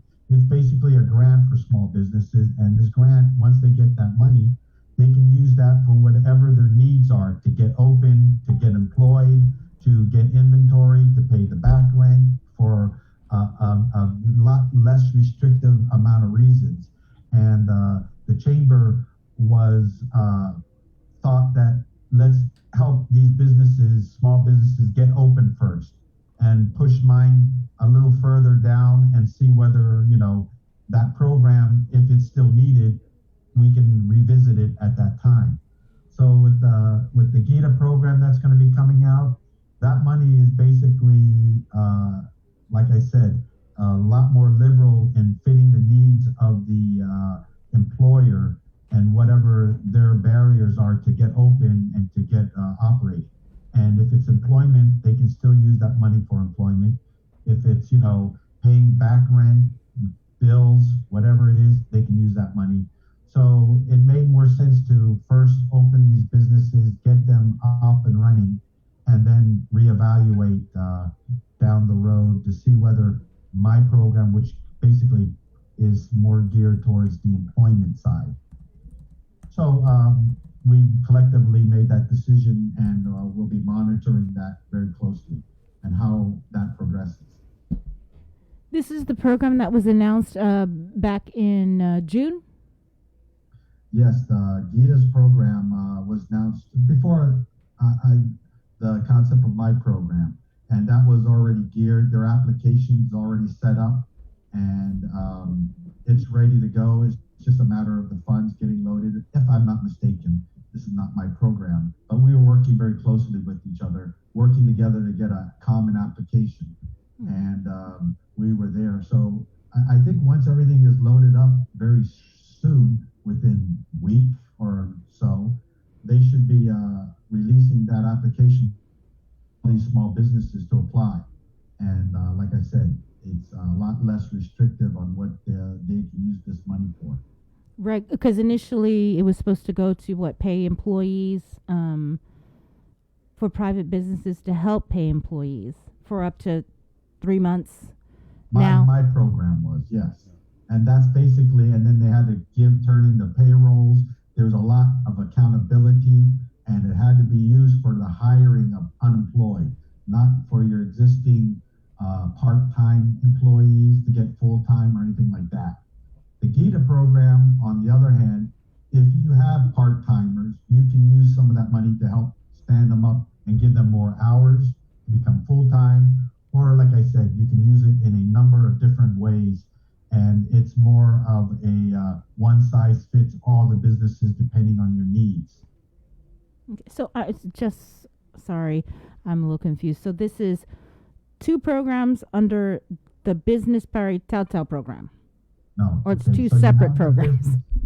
I'm sorry. You have the Business Party Telltale, which was the program that was going to be administered by me, and that was for the hiring of the unemployed, and that was going to subsidize their salaries for 480 hours, and that was basically what that program was. Then you had the GITA program, which is the Small Business Pandemic Assistance Grant, and that is going to give the business X amount of dollars, and it can be used for whatever their needs are, which includes employment, which includes inventory, whatever their needs are to get open and to get them in a better position to stay open and to continue to operate. So instead of doing them both together, we're going to do the GITA and put mine on hold and then reevaluate that down the road. We want to get all these businesses with the least amount of restrictions. And that's what basically the chamber said. Let's help get them open first, and then we can look at the employment. And if a business is already open and they need the employment, they can still use the GITA money for that too. But to date, nothing's been paid out or anything. It's just No, but still they trying did to. release and said that the application was going to be coming out very soon. So it's literally, I think, just a matter of getting everything loaded, getting everything in place to start accepting the applications. Of course, GITA can speak more to it. Right. But than myself. your program has been delayed, or is it scrapped? Put down the road, and we're going to reevaluate after the GITA program has opened and help these businesses with their needs, and then we will reevaluate it at that time. Can you go over the ending of the PUA? What's going to happen when it ends? I guess just for people who are on the program, is it just you get your last payment next week, or just the details? Sure. So there's going to be some pressers going out. There's going to be some ads going out this next week. Basically, the dates are, of course, the 4th of September is the last eligible work week that you can file for PUA. But then October 4th is the last day that a new claimant can file a PUA claim. And, if they're a new claimant, then they can go back as far as December 1st and file up till September 4th. So that's a new file claim. We're still waiting on guidance from USDOL when the program will shut down for the claimant to be able to make sure that their claim is all up to date and corrected and their weeks are all filed in. But even at that, moving all the way through to the new year, we will be able to, those who are under appeals or adjudication or overpayments, still be able to work it behind the scenes and correct claims and still pay them out. Those who have been waiting or those who have had issues, if they're not already fixed up to the time that we turn it off. So the program as a whole ends June 2020. And that's closeout reports. Everything has to be completed. All the I's dotted, T's crossed. All the reports turned into the feds. And that is what was given to us as the last date of the whole PUA operations. Now we're just trying to get these drop end dates of like when the claimants can last file and everything. Remember, on the 4th is the last week. They can't file for that 4th until the 6th. So there's going to be a lot of closeouts, a lot of, as we're seeing now, the majority of the calls that we're getting in are these people trying to figure out exemptions from work search. They're trying to figure out how can we get out of it? How can we not do it? And unfortunately, there's very little controls given to us to allow them to be exempted from work search. One example would be you have COVID and you can't go out and do work search. Yeah. That is a legitimate reason. But other than that, and there's very few moving forward, if you're checking that you're able and available to work, then you need to go out there and do the job search for the last couple, and you got to do 3 of them a week. And we're just following the guidances that are given to us. All right. Dave, can you hold just for a sec? We're going to jump over to KUAM TV because we did have a couple other questions for you guys right here on the Breeze side. We're KUAM FM, Agatni, Guam. But KUAM TV, here we come.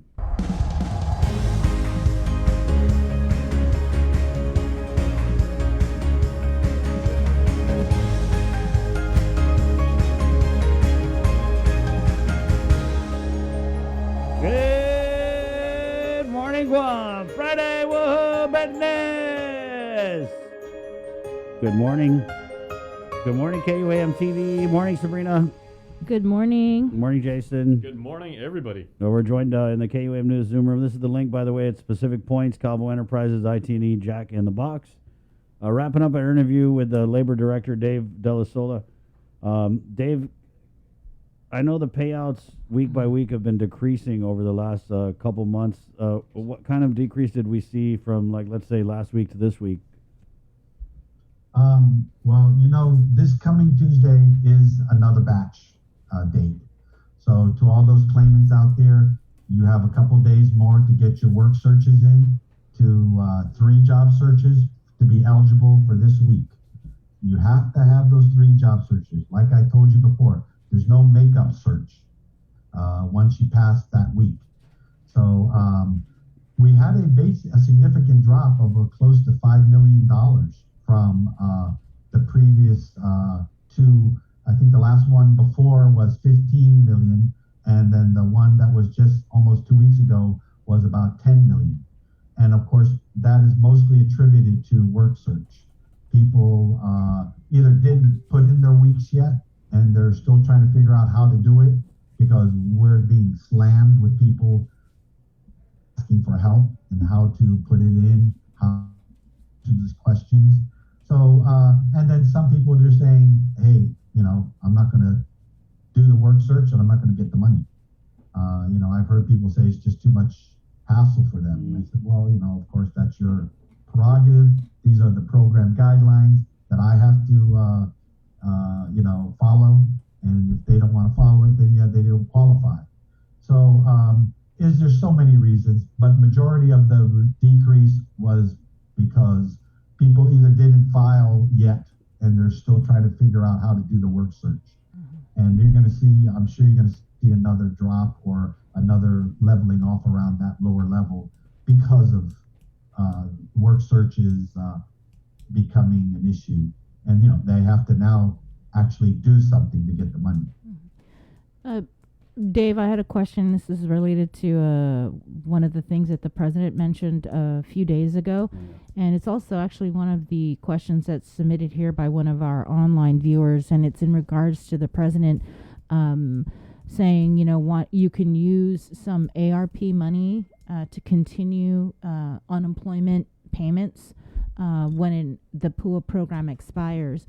Is that something that you guys are looking at doing or not? No, not at this time. The PUA program is a very expensive program, as sure as you've seen.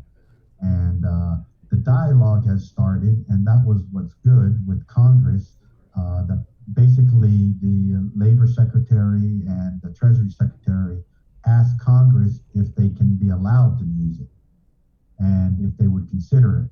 That's what went to Congress. I haven't heard any noise or any kind of feedback from Congress on that kind of a question yet. So I continue to monitor it very closely to see if there's anything going to come out from Congress. This whole program was enabled by Congress and can be continued by Congress. And so I continue to monitor it and see whether or not there's going to be any traction from Congress to see if anything's going to happen. Okay. Anything else going on with the deal? No, it's just that I do want to ask the public for a little bit of patience. We did have a positive case out of the American Job Center, and that closed us for a half a day. and it has we lost a half a dozen employees through contact tracing. So and also on our side, we had some contact tracing issues. So as the amount of work and calls come in, we've lost, a lot of people through contact tracing, and we're waiting for them to come back, hopefully with negative testing. And so that always is a challenge to us, because we see a lot of the public, we see a lot of people coming in and out. And even though we do wear masks and practice safe, have safe measures in place, it still is creating havoc, to us. So, I just asking people to please be patient. We are working as hard as we can. We are seeing as many people as we can and helping as many people as we can. Other than that, please do your work searches. That's basically what is required to get your weekly claim.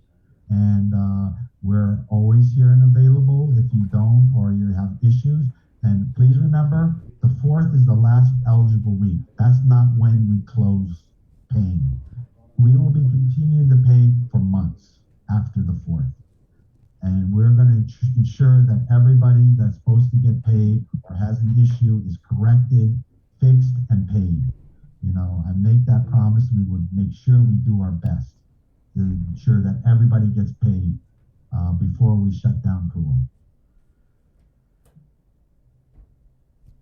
Dave, did you have a total number of recipients that the program has paid out for its entire duration, and a dollar amount?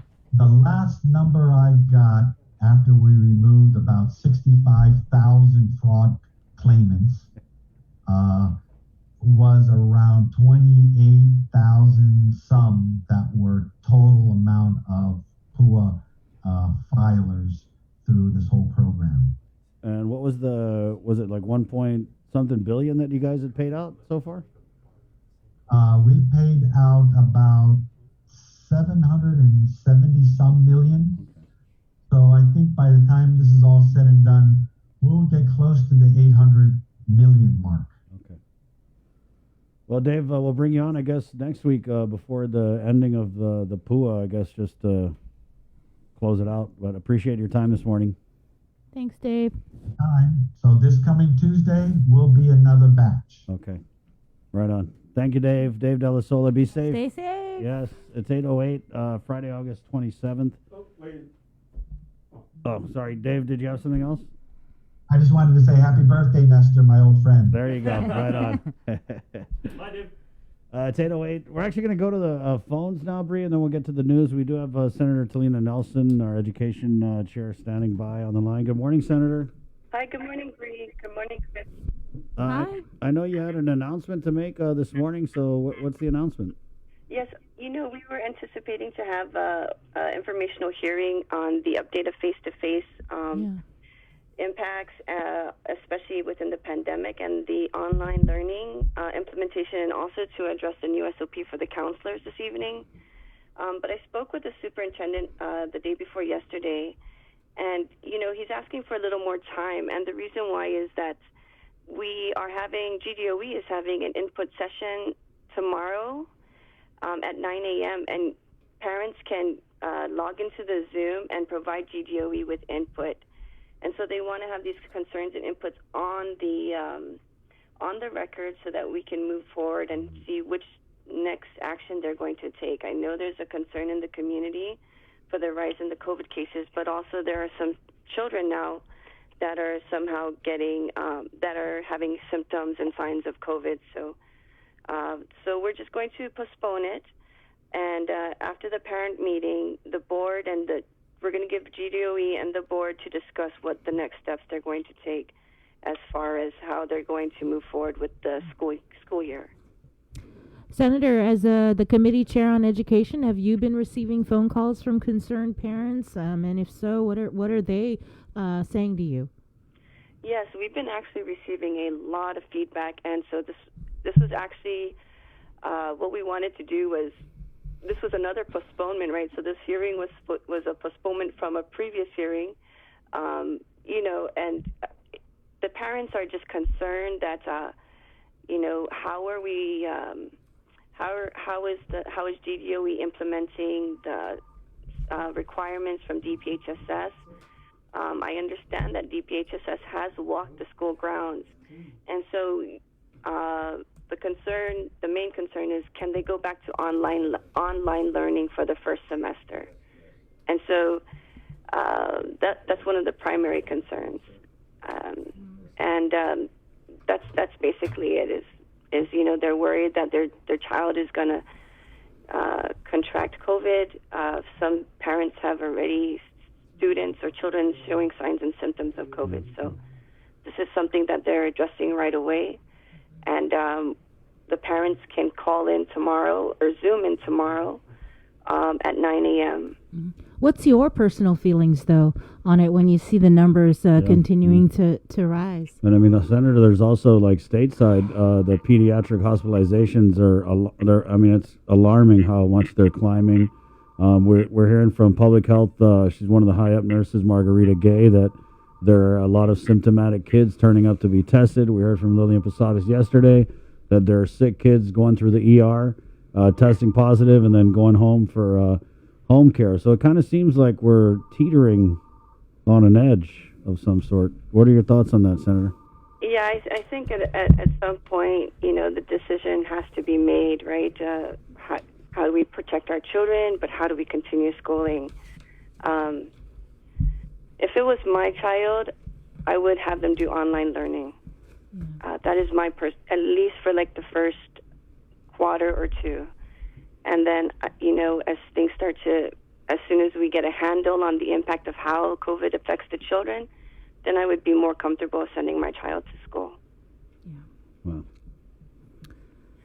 Well, that option's, It's difficult, right? Because now some people don't have the flexibility to stay at home and care for their child. They need to go to work. And so these are the challenges that they have to balance, right? And so yes. All right. Yeah, sounds like a tough one, Senator. Yes. Well, we're going to give GDOE a little bit more time to discern, and then, of course, because tomorrow they're having this input session for all parents, all stakeholders to call in, and then we'll see how they move forward with it. Right. All right. Thanks. You very much. Thanks, and you Senator. guys have a good day. You have a good weekend. Be safe. Thank you. That's Bye-bye. okay. Right. I think we posted the Zoom invite. It's in the comments on our stream. That virtual input session. It's being held over Zoom, but you can watch the live stream on GDOE's Facebook page. It's at 9 o'clock in the morning. So that's your opportunity. If you have any questions, if you have any concerns, to join that Zoom input session, or also post your comments again, as I said, on Facebook. Right. And we do have some comments here. Melissa comments, and we're putting too much pressure on our children. They should be concentrating on doing good in school, making good grades. Instead, they're worried about washing hands, staying safe, worrying about the virus. Well, that's the reality that we're living in now, Melissa. Mary Jane comments, why are parents being threatened with truancy? Good question there. And, Senator Nelson saying in her personal opinion she would want online learning to be more of an option. And I don't know, is that something that they're looking at? There's obviously some high-level planning going on at the Department of Education. And, judging from what the superintendent has said, they want to gather all this input from everybody who's got a say and then figure out the way forward. But we're anticipating some type of restrictions or limitations to be announced. We were told they were going to be announced shortly, Wednesday at 1:30. And I don't mean to nitpick, but when you tell an entire island that you're coming out with limitations or restrictions that are obviously needed with this surge, but more obviously will impact their day-to-day lives. When you say you're coming out with it shortly, I don't know, people probably think it's going to be on the same day. Maybe, and again, this is 2 days of unnecessary anxiety, frustration, confusion. Totally unnecessary. One word. That's why communications is so important. How you use your words. One word causing so much frustration. And yeah, confusion, fear, anger, whatever, but also the real victim here is the administration's credibility.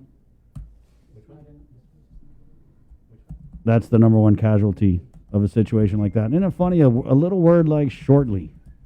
It's 8:15. Let's go ahead and get into the news now, shall we? Our 8 o'clock newscast is brought to you by Pacific Points. Right here on the link, it's Friday. It's Friday, August 27th. We're tracking a press conference with the Office of the Governor, according to our sources at Public Health. Well, it's Chima. He said, yeah, it's going to be later. So that's that, and this is with the very latest from the KUAM News team. I'm just trying to pull up my... With the very latest from the KUAM News team in our 8 o'clock newscast, which is proudly brought to you by our good friends at Pacific Points. Ladies and gentlemen, my dear people of Guam, I present to you Sabrina Salas-Matanani. Good morning. Starting with the latest numbers, according to the Joint Information Center, 28 people are hospitalized for COVID-19. Of that number, 5 people are receiving ICU level of care, with 1 person on a ventilator. Out of the 28 hospitalized patients, 19 are unvaccinated. The status of 3 unknown, 6 vaccinated. The JIC also reports that there are 108 new positive cases out of 1,349 tests performed on August 25th. 48 cases were identified through contact tracing. To date, there have been a total of 9,867 officially reported cases of COVID, 145 deaths, 930 cases are active, and there have been more than 8,700 recoveries. The CAR score is 25.2. The Guam Department of Education reports 10 more students and 5 employees tested positive. The latest positives were identified at Chief Brody Memorial Elementary, CL Taitsno Elementary, Maria Ujoa Elementary, MU Lujan Elementary, Orat Chalanpago Elementary, Weddingale Elementary, FB Leon Guerrero Middle School, Ukadu High School, and 2 positive cases at George Washington High School. GDOE employee cases were identified at Agana Heights Elementary, Astumbo Elementary, Carbolito Elementary, Daniel L. Perez Elementary, and Ukadu High School. The Archdiocese of Agana also reported 4 students tested positive from Bishop Bumgarner Memorial. There's 2 students there, Academy of Our Lady of Guam and the Dominican Child Development Center. Also, we've confirmed that there have been 3 cases at the Harvest Christian Academy and 4 at St. Paul's. The total number of students who've tested positive in GDOE schools is 69, while the case count in Catholic schools is 23. There will be additional health restrictions, but Adelup is still refining the details. Governor's Communications Director, Crystal Paco San Augustine, notified the media on Wednesday that an announcement was going to be made shortly. It's now 2 days later, and the announcement is expected today. Now, last week, Friday, the governor announced vaccinations would be mandatory to enter certain covered businesses and events, including bars and restaurants. Following strong pushback from her Physicians Advisory Group and the Hotel and Restaurant Association, the governor on Tuesday night released several modifications. Unvaccinated employees of covered businesses can continue to work but must pass a weekly COVID test, and customers only have to self-attest that they are vaccinated in order to enter. There have been no indications about what the new changes will be, but the PAG and GHRA have both advocated cutting back on social gatherings and operational capacity. As a result of the extended public health emergency, GHRA is conducting a survey of local businesses on the economic impact due to COVID-19. Businesses are asked to submit the survey by no later than Wednesday, September 1st. As the number of positive cases continue to surge, the Guam Behavioral Health and Wellness Center has seen an increase of calls to the crisis hotline. Here's Isaiah Uggan with more.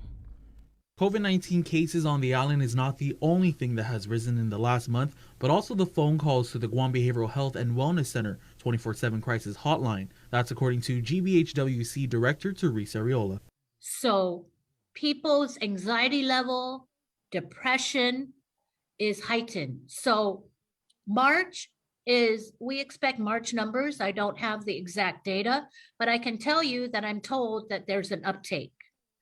But the average, the last data that we collected and analyzed was 729 calls in July. Areola stated that high volume of phone calls can be attributed to the recent surge of COVID cases on the island. Well, the increase is attributed to the scare of COVID. That's what the increase, that's what our data shows us, is that people are calling in because they're anxious. They're anxious about the spread. They're anxious about COVID. They're anxious about getting sick themselves, their children getting sick, or their loved ones getting sick. According to Areola, they are receiving all types of calls. But I can tell you that anxiety, depression, suicide ideation, all related, I shouldn't say all, because some people access, but it compounded by COVID and the scare of COVID and the scare of how this virus is not just a common cold, how it's taking, such a toll in the community. That's what the calls are coming in. Behavioral Health reported that pre-COVID, they received an estimated 30 calls per month. Since the pandemic, they're averaging anywhere between 500 to 600 calls a month. Areola explains some of the programs available. I Areola encourage shares people this message to residents to call the who may crisis need a listening hotline ear. and let's help you there, and then safely get you referred to programs safely over the phone. And so that's really the services we provide. Counseling services, inpatient services. If you meet the criteria and our psychiatrist deems that you're in major crisis and needs to be stabilized, then they will admit you into our adult, into one of our inpatient units, stabilization units. Reported for Guam's News Network, Wahusi Isaiah Ugan. And we're going to go straight to our phone lines because we do have Superintendent John Fernandez on the line. Good morning, John. Hi, good morning. Good morning. Thank you for joining us this morning. I'm on the road, so I hope our connection holds. But yeah, I know that there have been a lot of calls, I'm sure, throughout the week and so forth about what's happening in schools, and especially amid the rising cases. So I did just want to take the opportunity to let people know. I don't have the information, but I know you guys do. It can be found on our DOE Facebook page regarding our call for to parents, our Zoom meeting with parents tomorrow at 9 a.m. Saturday morning to really discuss what we're doing, where we're at with our parents and the general public, and to talk about what we're planning for, and to get further input and concerns and have that conversation directly, with our parents, anybody else who would like to listen in. So we'll be doing it on Zoom or live on Facebook. We'll be taking comments and questions, and Public Health should also be joining us. Right.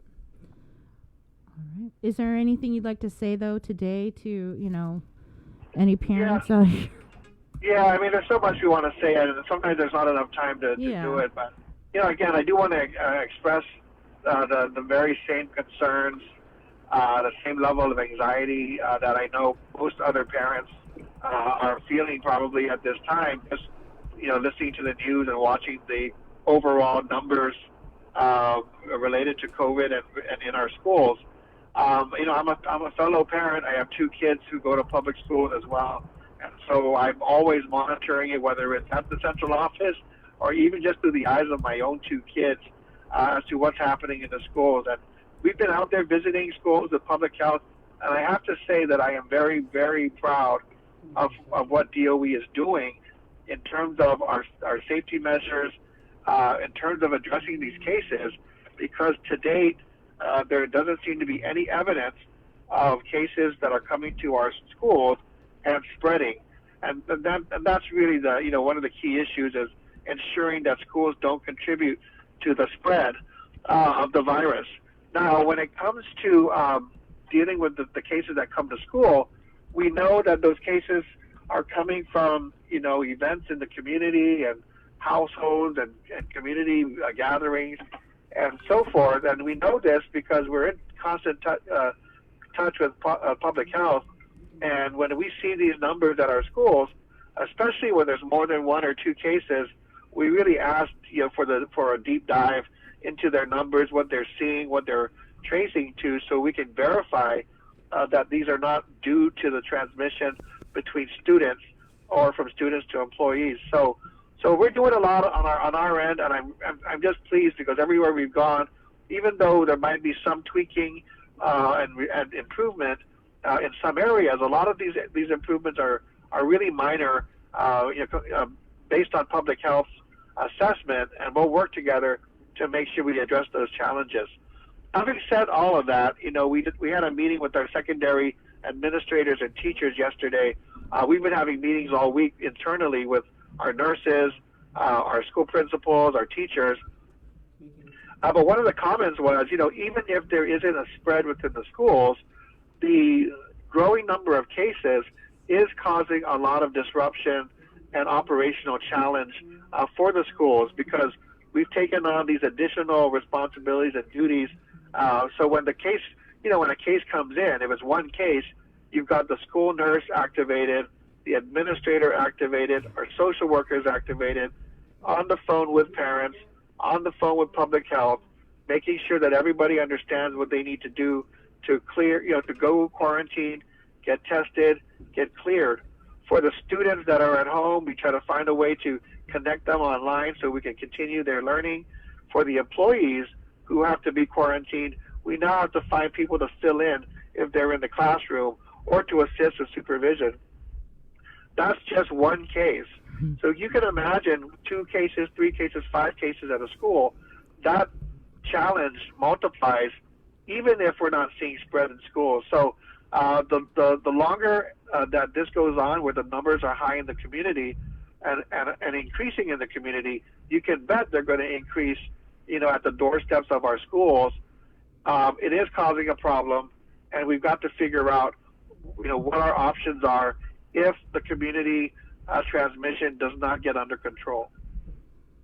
So we'll be talking about, what we're looking at in terms of numbers, what we're doing to try to make sure we get the stories behind these numbers so we can ensure that our kids are safe and protected.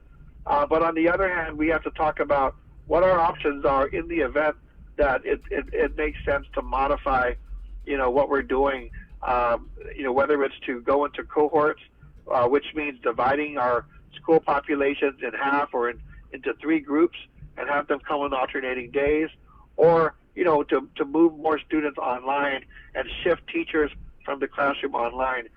We've got to go through that process of really nailing down those options and those operations. Also talking about what do we do for food, how does this affect busing, all these things that need to be factored in. We're currently working through to make sure we're prepared for any scenario. So that's what we're going to talk about with our parents, share our thought process, share what we're looking at, and also hear their concerns and their suggestions as well. John, I know there's a lot of time sensitivity, right, with this meeting. So what are you tracking in terms of, from the meeting, gathering all the input to actionable results? Well, I think for us, we just have to be clear. There are going to be impacts from any decision that we put forward, right? So there's so number one is what are the options and what are those impacts? Because going to cohorts might help with lessening the number of kids on campus. It means that if we are going to if they're solely going to be face to face on one day and then at home doing work the next day, it's going to have an impact on the pace of teaching and learning, right? So we have that issue to deal with, where we had tried to do 5 days of instruction. Whether or not that can continue under a cohorted approach, that's going to be an issue. There are going to be parents who may not be able to find childcare for their kids if their kids are not going to be at school every day. That's something we need to kind of hear more about, if there's going to be any issue and how many parents that'll affect.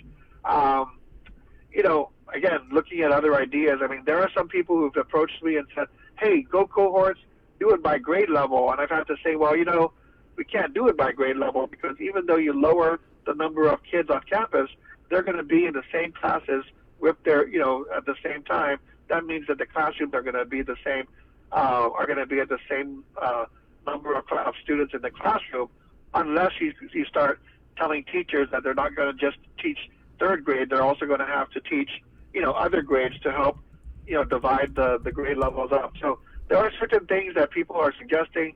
some that we'll consider, some that may not work, and we want to explain why there may be issues. But I think it's really just best for us to get through this conversation, make sure that we've engaged our stakeholders and we've heard from them, and then we can approach next week with that information in hand and a better opportunity to make good decisions. John, is there going to be any, because we keep getting this truancy issue from parents, is there going to be any decision made that could possibly, like, retroactively forgive absences or I don't know, just asking. Well, there's, there's a law in the books that says, you got to go to school till you're 18, and that's something that we're not going to come out and tell parents, hey, don't worry about that, right? I mean, it's the law, and I think we need to say, the law's in place. We are asking our teachers to continue to track and monitor what's going on with the students. So even if it sounds like a truancy matter, part of that is to make sure that we are ensuring that kids are out, if they're going to be out, that we understand what's going on at home. I mean, it's one thing for a parent to say, we're doing this because of COVID-19, and it's another situation if the parent says, I don't know, I sent my kid to school, I didn't know that they were absent 3 times. So there's going to be a continued monitoring and contact with parents. And so we're hearing this issue. We'll have to sit down and determine how we approach it from the standpoint of communicating and enforcing the law. But again, our priority is to have kids in school. If they're not in school, to make sure they're okay. And what this is going to contribute to down the road is looking at what students have lost out on instructional time, when we're able to come back and get them back into school. Right. So yeah, it's kind of a tough situation. We're in, we're not telling people to stop and ignore the law. We're saying this is what it is, and we need to get that information.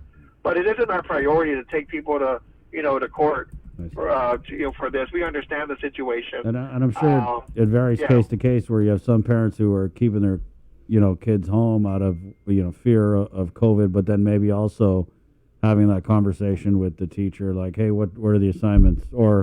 And I'm sure you have some parents who are just like, you're not going to school, I don't care, which is different. Right. Or we have students, older students who are out because of COVID-19, and then we see them out walking out on the streets, or out at the store, and our SRO officers are our school attendance officers are getting calls because they're out there causing a commotion or some type of incident in the community. So there's some of that's always a normal responsibility for our attendance officers. So we just want to make sure we track and understand what's going on with each student. John, what would be your response to people who might question, why are we talking about this now? Why didn't we plan for this sort of a scenario and how to respond to this sort of scenario prior to the start of school? No, we have been planning for this, but right now we're wanting to make sure that in just the same way in its first couple of weeks, we had all our plans in place. When 28,000 kids come back, they're going to need to make adjustments, right? So, we had all the plans in place, but this is the first time that we've been able to implement some of our protocols. And so we know that, there are things that work well, and there are things that we've seen need to be adjusted. I mean, we anticipated, for instance, in our planning that there might be people who don't feel comfortable using the buses. Now, whether that's double or triple, the amount of cars that come to your campus are, now that we've seen it and we're able to adjust to it, those adjustments have taken place. So right now we do have a plan. To be able to move into cohorts and to be able to move, into online. We anticipated different scenarios. One being, well, maybe we just do this school by school as the number of cases, show up at a school. If there's a particular school that is just kind of, the cases are just skyrocketing from the beginning, we need to address that. And that might be a school, one school being, moved to cohorts or being moved online. Now we're talking about the whole school system and what those factors are and making sure everybody's ready. But we're just, at this point, it's really refining and ensuring that if any questions need to be answered or resolved, that we can do so and provide that guidance while we are making that determination of whether or not to move into that direction. So I think we've been in that process of continuing to plan, implement, adjust, for such a long time, and we're used to it. So when we say we're planning, it doesn't mean we're taking a blank sheet of paper and trying to figure out how many schools we have and how many kids we have. It means that we've got plans that we're now looking at. Did we anticipate this in the second, third week of school? I have to say no, based on the fact that in July we were at our lowest point ever in terms of positivity rate, in terms of new cases. This situation has turned around within the course of 3 weeks. So we've had to shift our operations to adjust to that, and again, we'll continue to improve. So what we're doing is just making sure all our administrators are comfortable, that their teachers and staff are well informed, should that become the scenario that we go into, and then the communication with parents as well. John, So I know lots to do for yeah. When Go you're talking, the last question, when you're talking about the options, right? So I know that we're talking about cohorts, we're talking about migration to online, but can you kind of explain why hard copy is the least talked about option? So hard copy, for number one, we found that kids were not, it was not only operationally difficult, in times of COVID, when we were at a much dire situation. It became very difficult to get assignments out and to collect them back in, and to make sure that employees were able to safely do that. So there's an operational logistical issue. We had to reserve Fridays for that so that we could manage the drive-through and so forth. So there's some operational issues, and then academically, the students on hard copy have the hardest, fared the worst in terms of being able to get, instruction and guidance from teachers. A lot of the students I've talked to, switched from hard copy to either online or face-to-face because they said their parents couldn't help them at home. So there's a lot of reasons why we said this is not really working. It doesn't mean that people can't get assignments, to do at home, but it's not going to be an available option for people to do solely hard copy. Again, it doesn't mean that hard copy materials cannot be made available to students. There just won't be a dedicated model of learning. It'll really be dependent on how, the teachers and the students kind of work through that, if that need arises. Well, John, sounds like there's a lot of moving parts to any decision you guys, and that's an understatement, might have to make. So we're going to go ahead and let you go and do that? Yeah. All right. Yeah, thanks for coming on, John. Absolutely. Thanks so much. There you go. It's 8:38. We're going to put the Zoom link.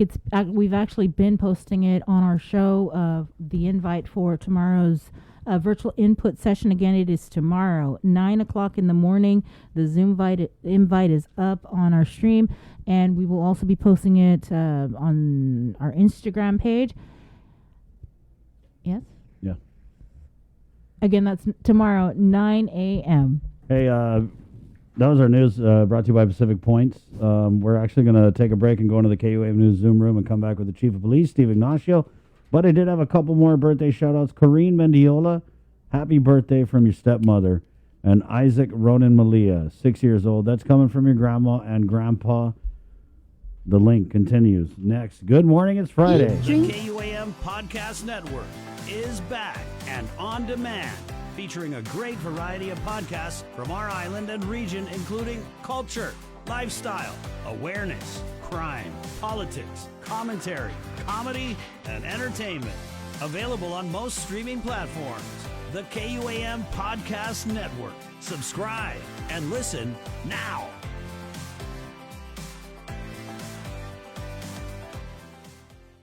Do you feel like you're missing out on something? Make life more rewarding with Pacific Points. Earn and redeem points for bill rebates and free load at IT&E, discounts on fuel at Shell, vouchers at Foodies, and United Mileage Plus miles. You can even pay with Pacific Points at IT&E, Shell, and Foodies. Pacific Points. Do more, get more.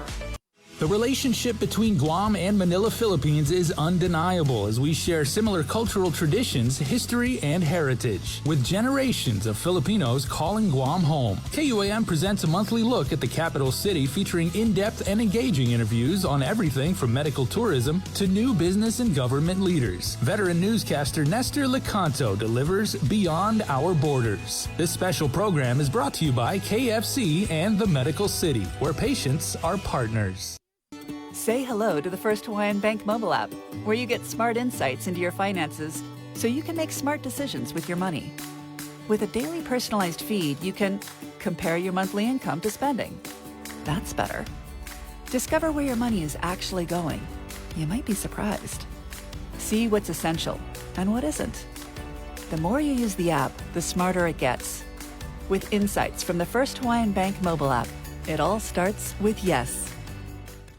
GU Self-Storage, conveniently located near the Harmon McDonald's, offers fully covered loading and unloading area with individual pin-coded gate and door access. Call us today at 648-7867 for more information. Get the job done the right way by getting the right stuff at East West Rental Center. With years of experience helping builders, we definitely got what you need. Call 646-1463 or visit us in Upper Tumon. Open Monday to Saturday from 7 a.m. to 5 p.m. and on Sundays from 8 a.m. to 5 p.m. Looking for TV schedules, upcoming sports, or special presentations, or what you may have missed over the busy week you had? Well, look no further than KOAM Digital Digest. This weekly emailed newsletter puts all kinds of information in the hands of subscribers each and every week. Just subscribe and we will make sure you keep up with your favorites and stay informed and entertained throughout it all. Go to KOAM.com, click on the newsletter tab, give us your email address, and you are all set. Brought to you in digital partnership with King's Restaurant and Ruby Tuesday Guam. It's the KOAM Digital Digest, your weekly guide to the latest information and best entertainment on the stations and platforms of KUAM.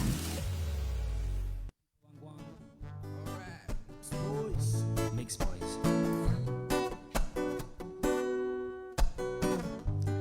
Reading the newspaper in the morning, seeing all the troubles on Guam. And I know that it's my people who hurts us so much to see another being put down to the ground. So let us all be 8:42. It's Friday. Right here on the link. Good morning, Facebook Live. Let's all change our situation. Good morning, KUAM TV. Good morning, Guam. Good morning, Breeze. That will find a solution. My name's Chris, Jason, Sabrina, Link Fam. Let's head into the Zoom room where we have the Chief of the Guam Police Department, Chief Steve Ignacio. Good morning, Chief. How are you, Chris? Bree, Jason, good morning. Good morning. Happy Friday. Eva Friday. There you go. Chief, we'll just get right into it, right? So we're the fourth week of the surge as the cases have continued to climb over the last 4 weeks. How's that affected ops over at the Guam Police Department? How's it changed kind of your pivot in responding to crimes and just, assisting the community and all that? Yeah, so, I was listening to your interview earlier with Mr. Fernandez from DOE, and, he's talking about, the impact of COVID and their organization. And, we're not immune to it as well. Just this past couple weeks, we've had 4 additional positive cases within our organization, the Guam Police Department. Just late yesterday afternoon, I was notified that one of the positives came from a shift in the patrol operations. And so, of course, taking the measures that we need to, we had to secure a whole platoon or a whole shift of police officers. And we're shifting resources around to augment that shortage. I've even offered, if needed, we can bring some personnel out from some of our units up here at Tizan to help with patrol if needed. But, I work with Major Manny, the police commander, and the operations bureau chief, to make sure that we staff patrol levels to where they need to be. despite the positive COVID, we had exposure, close contact within our investigations bureau while we were out doing the search for the 2 wanted individuals for the shooting. So that kind of affected ops a little bit over there. So I believe just earlier this week we were able to get them back into the swing of things. So a lot going on, and as expected, of course, with the surge, the Guam Police by all means is not immune to it, and we're gonna, at some point find out that we're gonna have COVID positives, and we just shift our resources where we need to make sure that we continue to provide the service to the community. Chief, there was that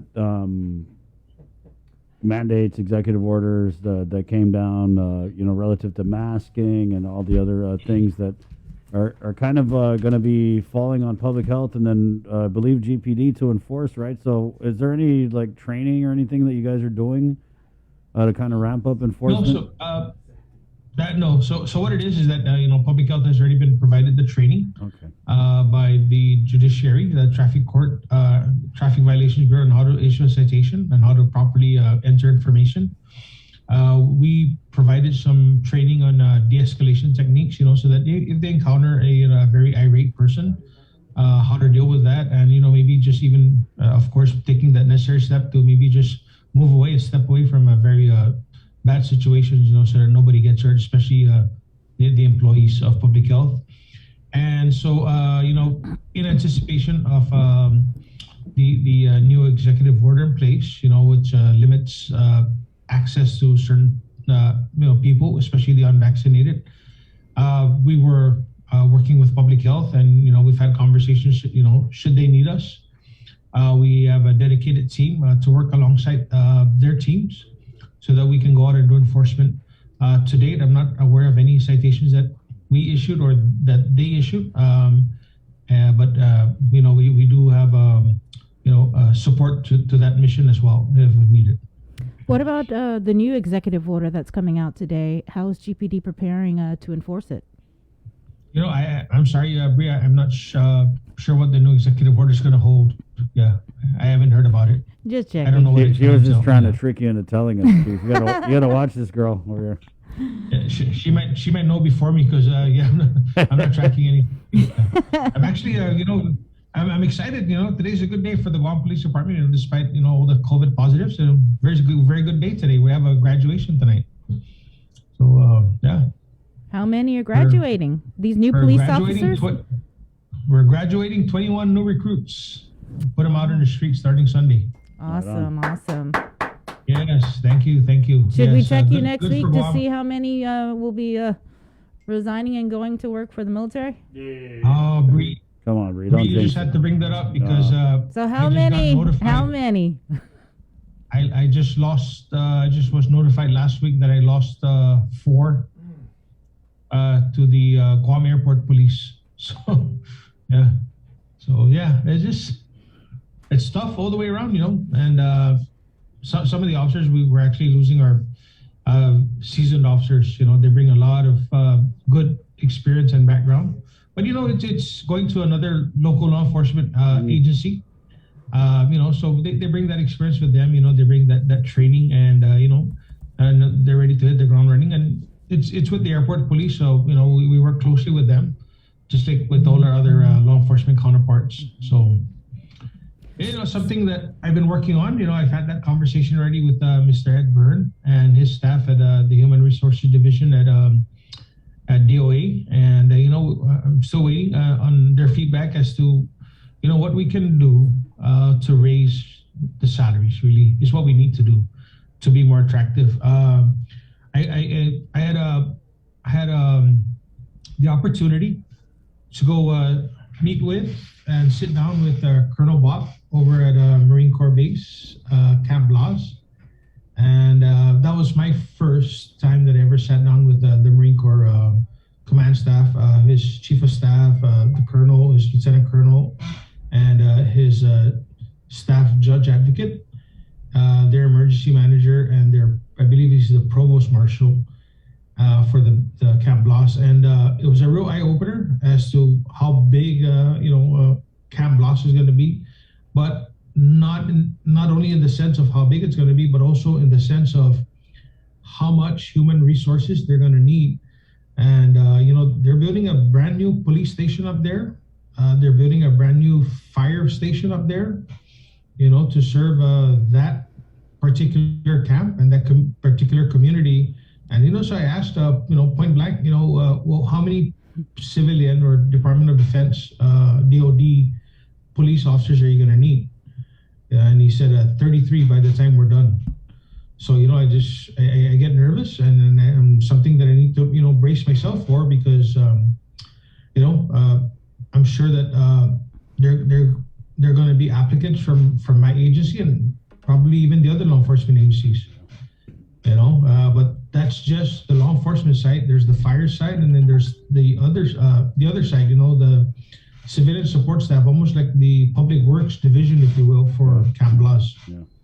So they're going to be and I read some of the articles by in the news recently about the teacher shortage, and how some of them have shifted over to Dodea, and so we're probably going to experience the same thing that the teachers in our local school system are going to be feeling, that shortage, because we have a Marine Corps base, the federal government that we're competing with, and as we all know, their pockets are deeper, and where ours are not. Yeah, maybe those 4 officers you just lost to airport police, maybe airport police will lose them to Camp Bloss. Payback. Well, funny you mentioned that, because Chief JQ, the executive manager, he's had to recruit because he lost, I think he said 10 or 12 to Navy police earlier this year or late last year. So, it's just a vicious cycle. You recruit, you train, you lose, and then you just go out and recruit and train some more. Well, and so in line with that, we already have the 6 new police recruits for our combined law enforcement cycle, which is, I believe, slated to start sometime in September. So, we just don't give up. You just keep going and keep recruiting and getting more police officers out on the road, because, that's what we need in our community. Chief, you talked about de-escalation tactics, right? And so we had this guy on yesterday. He's manages a bunch of restaurants, but he was talking about how the hosts and the hostesses in these restaurants, a lot of times it's like an entry-level job, and so now because of these executive orders, they're having to check people's, proof of vaccination. And he was saying that, and we've heard from just a bunch of different restaurants that customers are getting upset. So just if you could, for our audience, maybe could you give out some pointers, some de-escalation pointers for just people out there? Obviously, it's a very stressful time. Maybe, not just these hostesses, but even regular people could probably use some of these pointers. Yes, Chris. So the most important thing, of course, in a confrontation is your personal safety, and even for police officers, that's why we have at our disposal different types of tools in case we need to escalate. But always the objective, even in police work, is de-escalation, and that's just either the verbal communication with the irate individual. And, it's just, continuing to engage that person to a point where if you're uncomfortable and you believe that, this continued communication and engagement is just going to further escalate, Chris, we're here. The Guam Police Department is here. Please, give 911 a call, and we'll send an officer, because, the last thing we need to do is for somebody to get upset or somebody to get hurt because of, employees, in these restaurants doing what, they're being asked of through the executive order. And, I've been out recently with the new executive order in place, and I've seen it. I was at lunch the other day with my wife, and, I watched people come in to the restaurant that I was eating at, and, it was very unfortunate because, the person was turned away because they couldn't provide a proof of vaccine. I walked in, and a place I visit regularly, And I was asked to provide a proof of vaccine, and I was pulling out my smartphone, and I'm like, where you at? Where you at? I know I have you on my phone, because I probably took a picture of it, like, I think a week ago. And I said, I need to save this on my phone because I don't want to carry my card around. I don't want to lose it. Yeah. So I carried it on my phone, and of course it got lost in between all the other pictures I took. And so I was searching for it, but it's something that we have to get used to because it's meant to protect our community. And as we've seen, with triple-digit positive cases daily, I think for the past 3 days, we need to do something. And anything that we do to try and protect the community is important because it's not going to go anytime soon unless we come together as a community to combat the virus. And I understand that there are people that they're still hesitant to take the vaccine, and I respect that. Even within my organization, I'm still tracking. I believe at 67% total. So I've still got 33% of my people that don't want to take the vaccine. Wow. And so we implement those measures that are allowable. Either go get the vaccine, and if you don't, then we're going to be subjected to testing. Or in certain instances, I've actually had employees notify me that they do have they would like to take advantage of the exemptions, whether it be medical or religious. 33%. What's the numbers for that? What does that equate to? Oh man, I'm sorry, I don't have the numbers in front of me. I know it's about 100 some officers and about maybe 30 or 40 civilians that are vaccinated. So that leaves out the rest. So we have about 292 uniform officers and about 67 civilians, I believe. Yeah. But GPD, they have the ability, right, to do their own testing. So you're yes, absolutely. And so I think that's the plus for the Guam Police Department is that as we implemented this new order for testing for those that don't want to get vaccinated, it's not a burden for our employees because we have that ability to test our employees, and it's actually worked because all these officers that were exposed to COVID positives, the ones on the shift, the ones that were exposed during the investigative work, we were able to isolate them and quarantine them at home, and then once we were past that incubation period, the 5 to 7 days, we did the testing, and and it's been very helpful.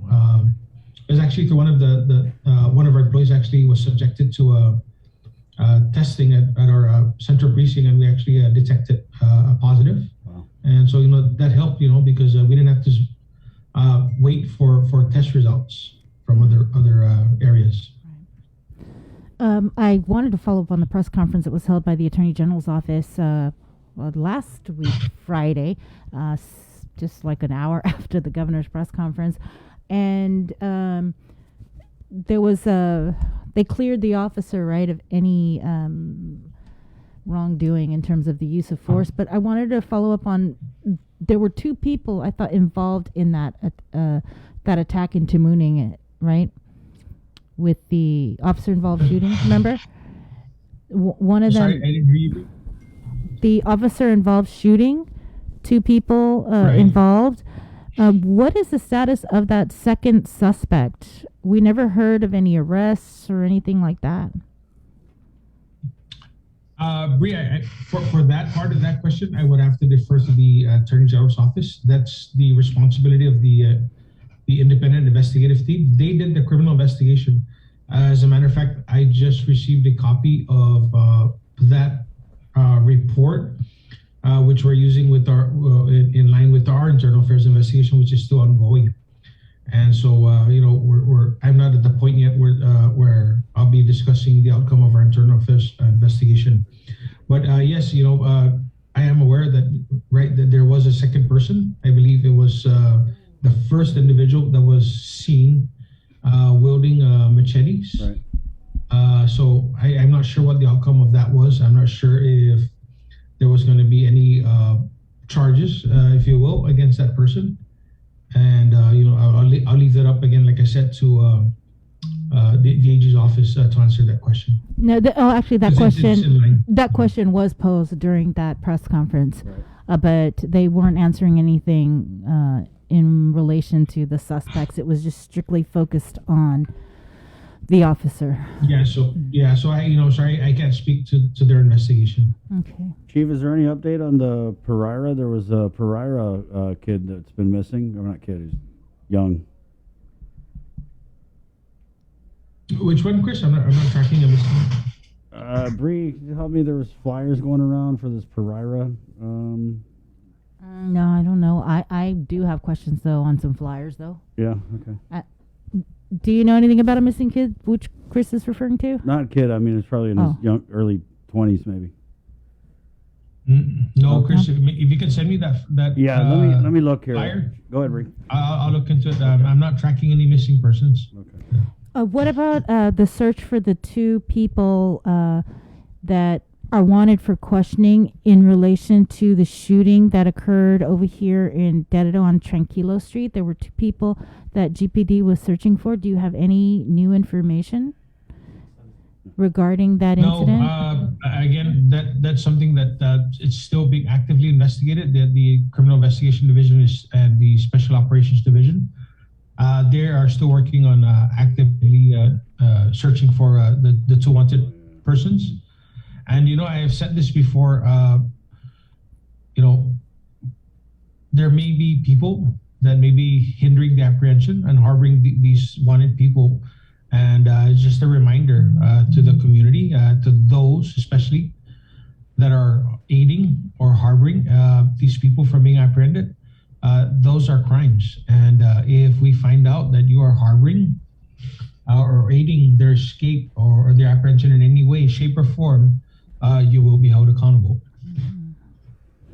Anything new with the case that also occurred up in Jigo on, I think it's Chalon Vicenius, regarding a man who was stabbed multiple times and then set on fire? We understand that there was a Manuel Tautau that police were looking for, but he was actually arrested and charged in a different case just earlier this week. So is there anything new with Mr. Tautau or that investigation? Yes, so Mr. Tautau was wanted in connection with that case, but he has not been charged yet because we are working with the Attorney General's office, and we are also working with, so there are additional follow-up investigation that needs to be done with that case. We need to do look for additional witnesses and recover other evidence, and just do a complete and thorough investigation, really is what I'm trying to say. And so that investigation is ongoing, and we have been working closely with the AG's office on that case as well. What about the victim in that case? Have you heard anything in terms of his status? Because I heard the no, but I can get Paul Tapal to just maybe WhatsApp you the victim status. Okay. Thank you. I'm sorry, I just had one more question, and it's regarding the Post Commission. Months ago, I want to say, or maybe even last month, they were searching for a new executive director. Do you know if they ever hired anybody? No. And that's the last I know. Actually, we were supposed to have I believe a meeting yesterday, scheduled meeting, but again, with all things COVID, I believe we had the chair had called off the meeting for now. And it'll be rescheduled to a later date. But yeah, I'm telling you, if you sat in on the presentation by Dr. Fee, the Post Commission does need an executive director. It needs a full-time person to give it the attention that it deserves. Because there's just, there are just so many law enforcement agencies, and the Post Commission is meant to bring everybody together and provide that much needed support to all our law enforcement agencies. And it's been lacking an executive director for a couple of years at least since I've been here. Yeah, I mean, we could go into that fee presentation and maybe another show. Right. Yeah. Another two shows. We can talk about that for days. Right. Chief, so I sent you this article. It's Guam Police Department. This is from May. Guam Police Department confirms that a missing persons complaint was filed yesterday for 25-year-old Rico Pereira, and I know these flyers are still up all over the place. The flyer circulating in social media describes Pereira as having black hair, green eyes, standing 5'4". He was last seen along Alligator Road in Dedido.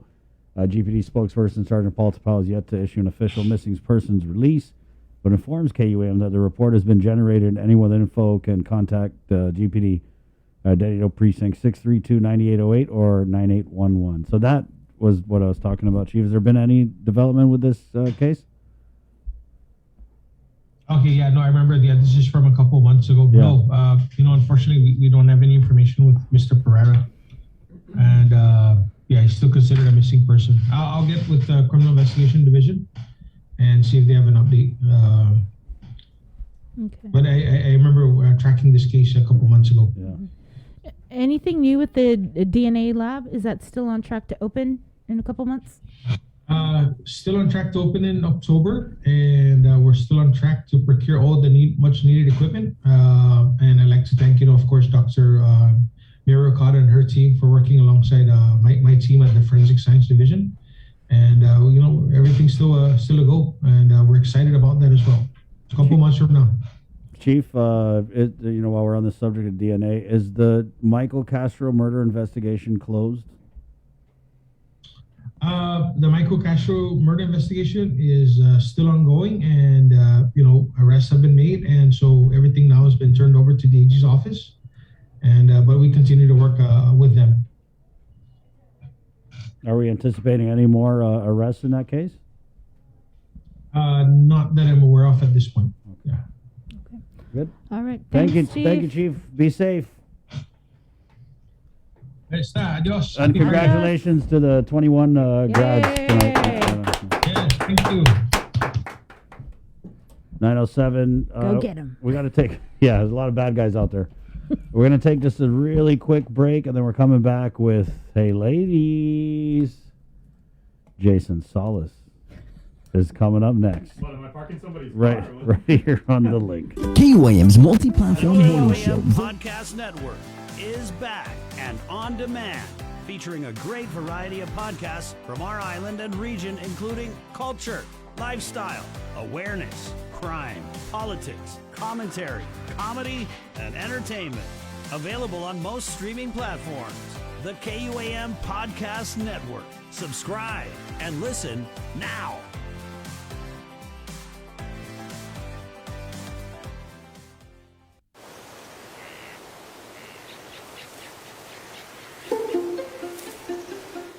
Guam was once home to over 12 native species of forest birds, each with their own unique sound, color, and role to play in our ecosystem. However, the arrival of the brown tree snake has threatened their existence. Today, only 3 of these species still exist in the wild.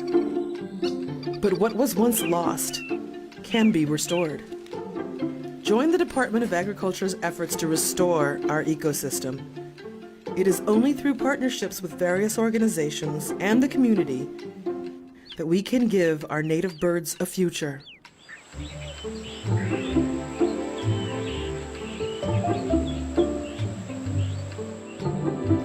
Support snake suppression.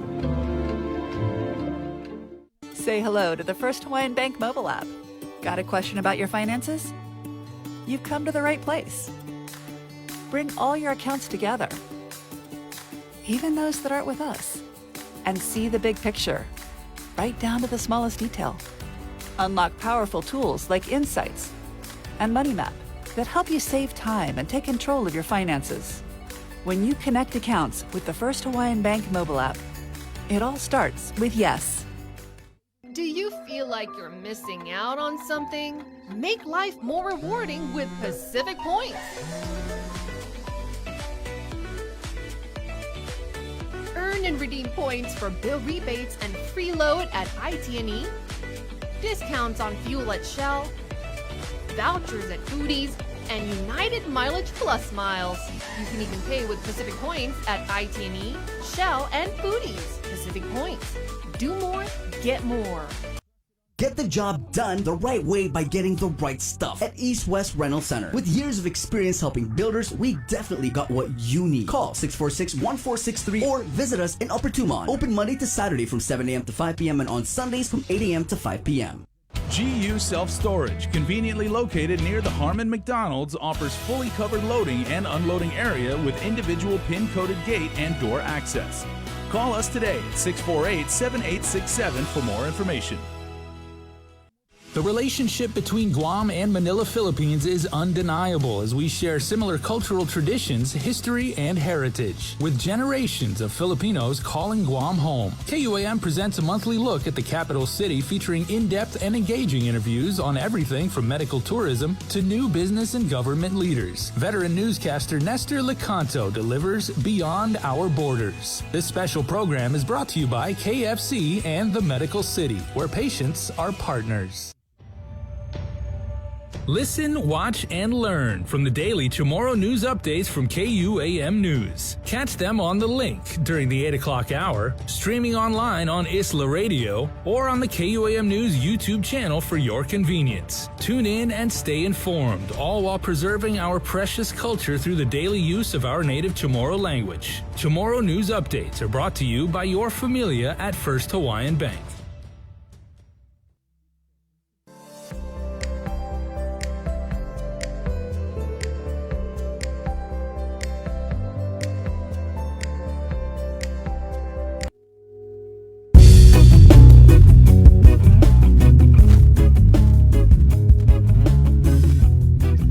Welcome back to The Link, everybody. You may not know, but it is of critical importance that August is actually National Eye Exam Month. So the doctor is in, my friends.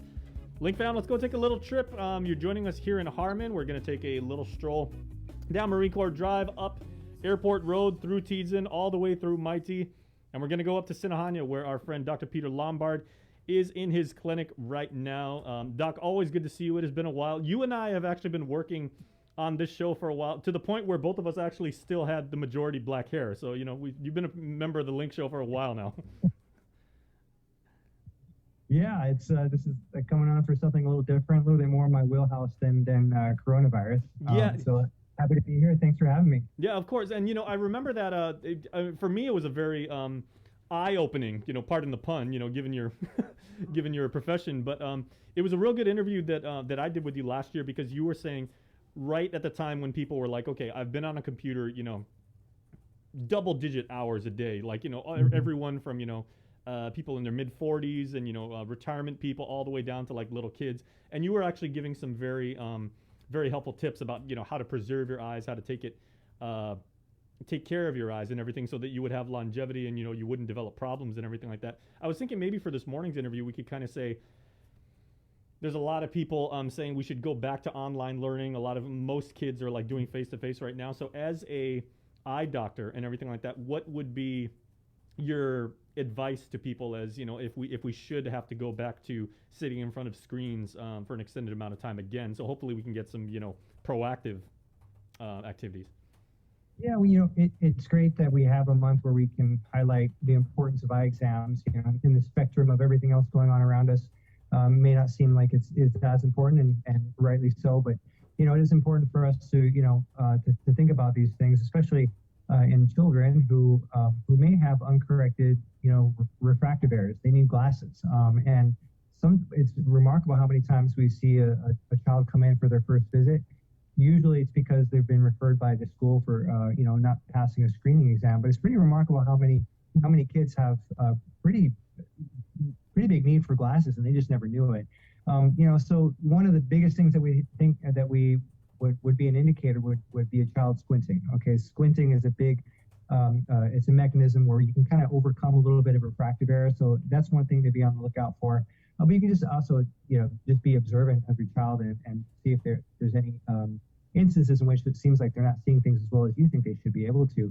Of course, eye alignment's a big thing too. So if one of the eyes are deviated in or deviated out, that could be a sign of much more significant pathology. But, you know, generally, I think we do like to see kids get an exam as early as 6 months. And then after that, if everything looks good, you know, somewhere between 3 and 6 years old.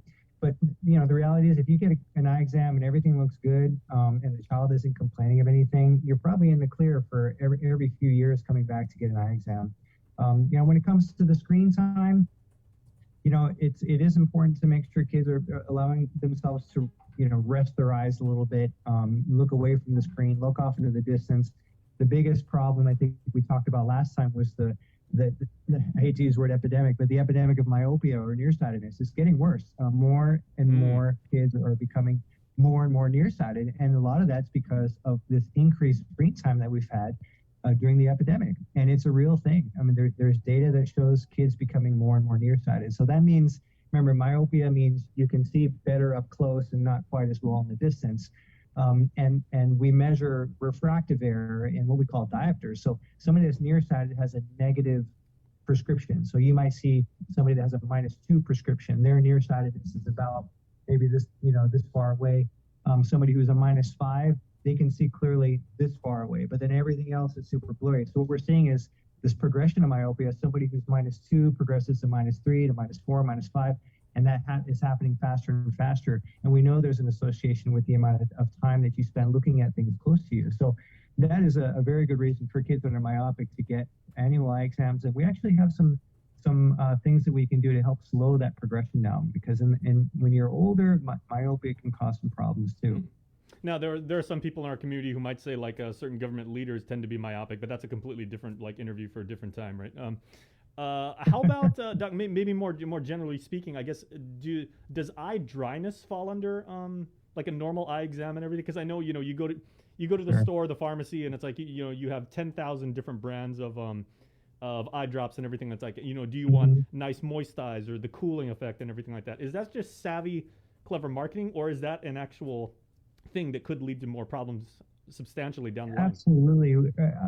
Almost every patient that we come in will have some sort of symptoms of dryness. Now, thankfully, they're usually mild, but they can be very severe. And when you're somebody who wears contacts, that's a big red flag for having much more dryness. If you've had prior refractive surgery like LASIK or PRK in the past, some people don't realize or don't remember that those lasers cut through the nerves on your cornea, so you cannot detect when your eyes need tears, and so you're not making as many tears. That's a big risk factor for dryness as well, and just age in general. As you age, you make less tears. You also develop something called blepharitis, where your eyelid margins, where your lashes come out, they get a little bit dirty and full of debris. The oil glands don't secrete as well as they can. So it's especially when you spend a lot of time on screens as well. When you're focused and intent on what you're reading, you're not blinking as much. So we often have times patients say while they're doing work, they'll have tears coming out, and they don't understand how that's actually a reflex response to dryness. And so you'll tell them, oh, your eyes are dry. You actually need to use some artificial tears a little bit more frequently. They say, no, but I'm tearing. Well, that's the reflex response to the dryness that sets in. So, and there is a huge, you go to the eye drop section of the store, it can be quite confusing. There's so many brands. There are some brands that we generally think are a little bit more reputable in terms of what they're giving you. Unfortunately, they're also a little bit more expensive. To get a good bottle of eye drops, you're probably going to have to spend $15 at Payless or Kmart, or find them online for a little bit cheaper maybe. But the brands like Gentile, Refresh, Sustain, these are generally the brands that we find a little bit more reputable.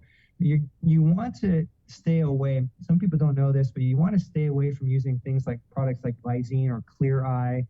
The ones that take the redness away, they actually do a good job of that, but they don't do anything to treat the underlying problem. They have a medicine in them that causes the blood vessels to constrict. So they absolutely will make your eyes look less red, but the effect is short-lived, maybe 2 or 3 hours. And then what happens, the blood vessels dilate again, your eyes look red. And so what we see sometimes, patients use the Visine all the time, but there's nothing in the Visine necessarily that's treating the underlying dryness.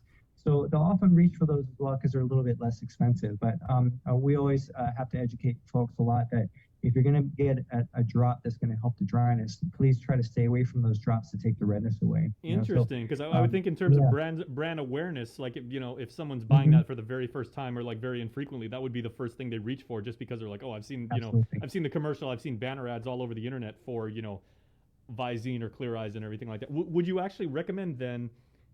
Because I know these days with eye drops, there are certain things that take care of certain functions. Is it even more advantageous to buy like 2 or 3 eye drops at a time?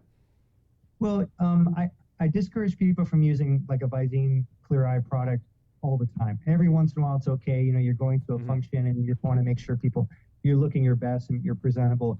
You just don't want to be on a habit of using it all the time. So yeah, if you wanted to have that for certain occasions, but your go-to should be a good quality product like Refresh is a good product.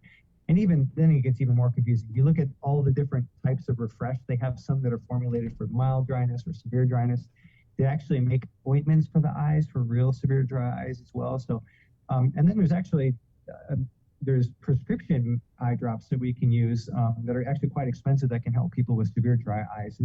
And this is just something again that you know, to tie it back into the screen use, it's something that dry eyes is definitely exacerbated by screen time and doing a lot of reading. Okay, well, I do want to thank you for bringing up screen time, Doc, because I did want to talk about the fact that, you know, everyone from young kids to, you know, those of us in middle age and everything like that, we're on screens all the time, usually even multiple, right? From, you know, like little tiny smartphones all the way up to iPad Pros and everything.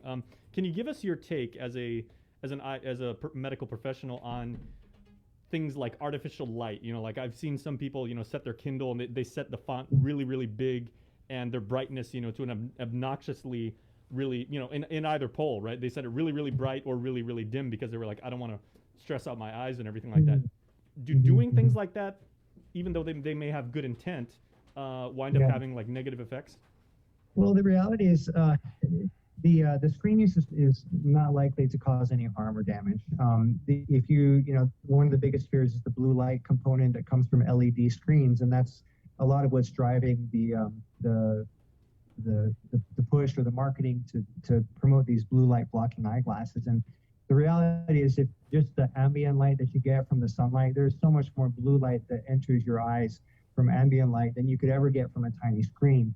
The only little piece of data that makes a little bit of sense, and you can actually back it up with some science, is that if you use a lot of screen, if you have a lot of screen time right before you go to bed, there is a chance that that extra blue light that you're getting at that period of time, it will disrupt your sleep cycle.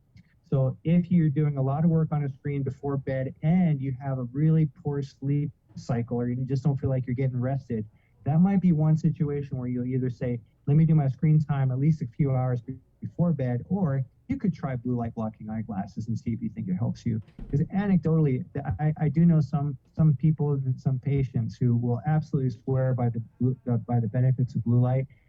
The data there is not great in terms of how beneficial it is, but you know, it's something that you can try, especially if you just buy. I even saw at Circle K, they had blue light blocking glasses that were like $6 or $7. I mean, if that's how you want to just try and see if you like it, then you know, you can spend a little bit more on a prescription pair later. But you know, that's other than that, you know, changing the brightness on your screen, whether it's high or low, isn't going to cause a lot of damage to you. If it's not bright enough, you might be straining a little too much.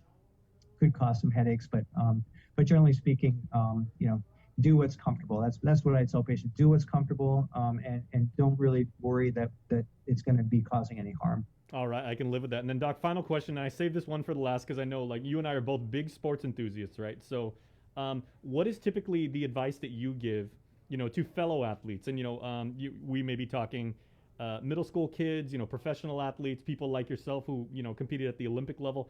You know, the show Hard Knocks this year is focusing on the Dallas Cowboys, of course, right? They had a running back who was debating whether he should wear contacts or wear like the big Eric Dickerson goggles and everything like that. When it comes to athletes in different sports, do you actually recommend wearing contacts while you compete, or if you can wear goggles, then wear goggles?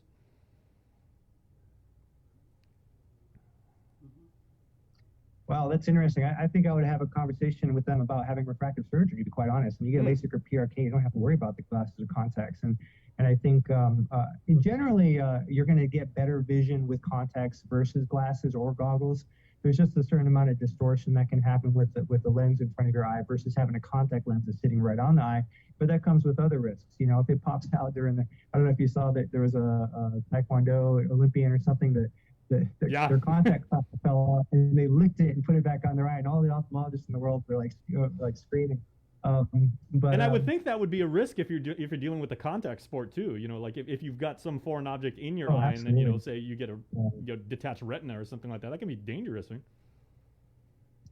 Yeah, I mean, of course, everything comes with its own risk, even refractive surgery. But I think if you want to be, if you don't want to deal with the potential problems that you can have with contact lenses or goggles, then I would definitely look at refractive surgery. Unfortunately, we don't have any options in Guam. We did have a doctor, Dr. Flowers. He used to come from Southern California, and he would do a handful of cases of LASIK and PRK before the pandemic. I don't know if he plans to come back out. He used to come to Island Eye Center. But besides that, you got to go off island. A lot of people used to go to the Philippines, but of course you can't do that these days.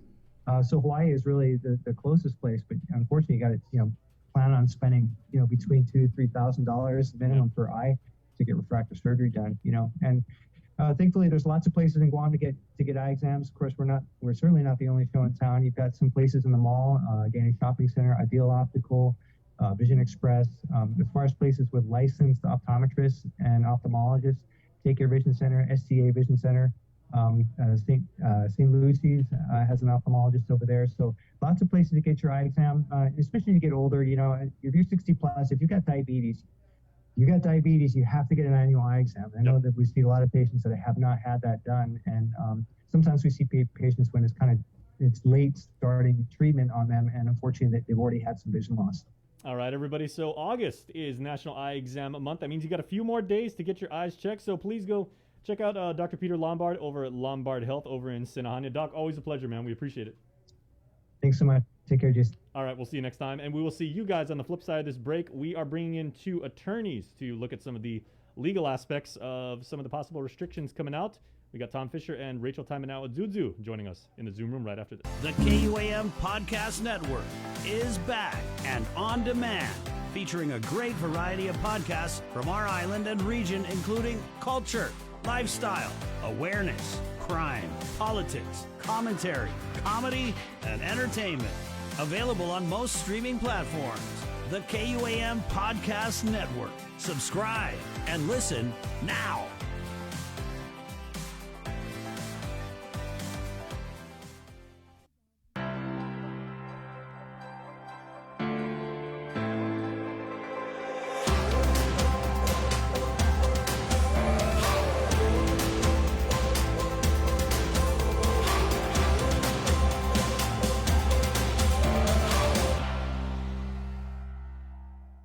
The relationship between Guam and Manila, Philippines is undeniable as we share similar cultural traditions, history, and heritage, with generations of Filipinos calling Guam home. KUAM presents a monthly look at the capital city featuring in-depth and engaging interviews on everything from medical tourism to new business and government leaders. Veteran newscaster Nestor Lecanto delivers Beyond Our Borders. This special program is brought to you by KFC and the Medical City, where patients are partners. Get the job done the right way by getting the right stuff at East West Rental Center. With years of experience helping builders, we definitely got what you need. Call 646-1463 or visit us in Upper Tumon. Open Monday to Saturday from 7 a.m. to 5 p.m. and on Sundays from 8 a.m. to 5 p.m. GU Self-Storage, conveniently located near the Harmon McDonald's, offers fully covered loading and unloading area with individual pin-coded gate and door access. Call us today at 648-7867 for more information. Say hello to the First Hawaiian Bank mobile app. Got a question about your finances? You've come to the right place. Bring all your accounts together, even those that aren't with us, and see the big picture, right down to the smallest detail. Unlock powerful tools like Insights and Money Map that help you save time and take control of your finances. When you connect accounts with the First Hawaiian Bank mobile app, it all starts with yes. Do you feel like you're missing out on something? Make life more rewarding with Pacific Points. Earn and redeem points for bill rebates and free load at IT&E, discounts on fuel at Shell, vouchers at Foodies, and United Mileage Plus miles. You can even pay with Pacific Points at IT&E, Shell, and Foodies. Pacific Points. Do more, get more. KUAM's multi-platform morning show, The Link, just got a little more delicious with Feed Me Fridays. Chris, Sabrina, Jason, and the rest of the morning crew will take some time off each Friday to talk, taste, and tempt you with all the latest and greatest food and drinks on Guam, old faves, new hits, and everything else we can put in our bellies. It's Feed Me Fridays on The Link, brought to you by King's Restaurants, Movie Tuesday Guam, and Devondale.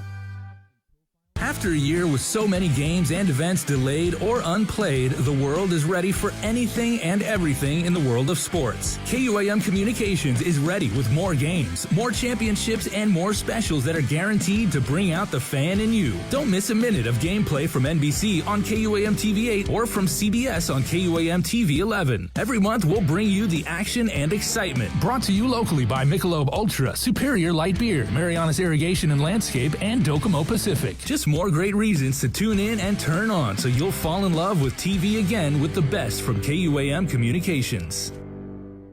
The Culture Club returns to KUAM Digital and KUAM News Weekend Edition, highlighting Guam's young artists, activists, and crafters as they work to protect, preserve, and promote our Chamorro culture. Watch this weekly feature on the digital platforms of KUAM News Weekend Edition, brought to you by Hanum.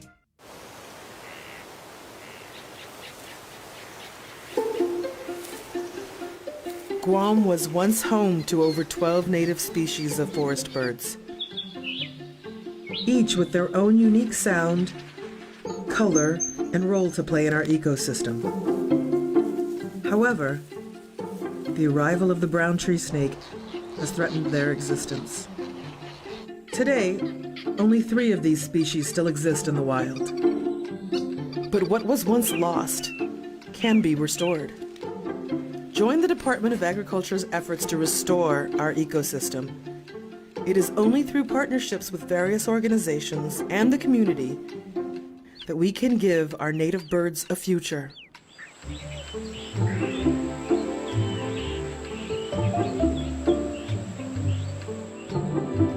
Support snake suppression.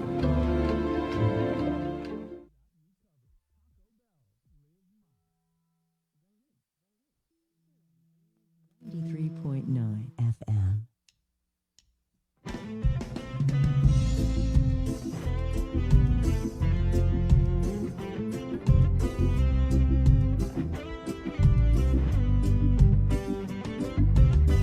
Hey, good morning. It is Friday. I know. We've been waiting as the communications director for the office of the governor, Crystal Pacos and Augustine, had notified media on Wednesday at 1:30 that additional announcements about limitations on social gatherings, I think, would be announced shortly. And, well, here we are, just about 2 days later. I'm not sure, is there a legal definition to the word shortly? Let's bring in the experts. Yeah, whatever you want it to mean. Asking for a friend. Hi, guys. We have in our KUAM News Zoom room attorneys Tom Fisher and Rachel Taimane Azuzu here. Good morning. Good morning. So, is there a legal definition of shortly? Yeah, Rachel. I think it really means at this point they're at their discretion. So I see. We could be waiting a while. Someone had commented one of the funniest comments today was they meant shortly in dog years. Yeah. That's so appropriate on National Dog Day. It's 9:34. So yeah, anyway, we wanted to bring you on. I don't know if you guys have heard, but there was a couple things that came out of Adelup. There was an executive order Friday that announced the purging of the unvaccinated. And basically, this original executive order, what would they call it? Restriction of movement for unvaccinated individuals. It called for proof of vaccination to be shown, to be able to dine in, work out, watch a movie, go on a booze cruise, watch dolphins, go to the bar. Basically anything fun, only the vaccinated people could do it. And obviously, over the weekend, there was a lot of backlash. I think there was about like 85 million different protests. Monday it started. We just heard all kinds of horror stories from staff having to ask people for their papers. But then Monday evening at 9:30 or 9, was it 9? What time was it? Was it around 9, I think, or 9:30? So Monday at 9 they came out with what they had called a refined executive order. That was brilliant. With the video. Yeah, and a video, and they said that, okay, now in addition to showing proof of vaccination, you can now self-attest, but you had to have at least, well, you have to say at the very least that you have received one shot of the vaccine. And for employees of these private companies that are covered under the refined executive order, you will now have the option of weekly COVID tests, similar to what the governor has applied to GovGuam agencies. Oh, that was the other thing I left out. So Friday, on her EO Friday, she had mandated that all private businesses have to have all of their staff vaccinated. I think it was by the end of September. So I guess we'll kind of just start there. Do you guys feel that the government has the authority to mandate a private business relative to forcing their employees to take the jab, if you will? I'm gonna let Tom go first. Okay. Short answer, yes. It's constitutional. The Supreme Court, when Amy Coney Barrett, I think she declined cert on that Indiana University case, essentially found that it is constitutional to do so. There's that well-worn phrase that the Constitution is not a suicide pact. The government has certain responsibilities to make sure that we are healthy and safe. And I think Governor Leon Guerrero is doing what she needs to do to make sure that the population is safe. So short answer, yes, I think it's constitutional. I don't think Rachel shares necessarily that opinion. Hold on a second, because I'm just like, I got to wait a minute here. Is this Tom Fisher? Where'd you put the real Tom Fisher? Who is this? I think that's, I'm going to jump in here because this is a perfect example, I think, in Tom's present position. I think for the island as a whole, I think Jackie was talking about this a few days ago, where why is the response very limited in terms of thoughts being shared? If there are any oppositions to this executive order, it's been shared publicly in a very limited way. And I think that over the course of a year and a half, it's just our people, and maybe even Tom Fisher over there, is just is tired of having to, oppose everything. I mean, if it's beaten into you for that long enough, I mean, you're just going to get in line. And I don't think I'm there yet. I've had this conversation with Tom. Wait a minute, are you saying that my opinion isn't honestly held? No, I think that it is, but we went to district court. We were booted out in that Pinehoff case. That was a different issue.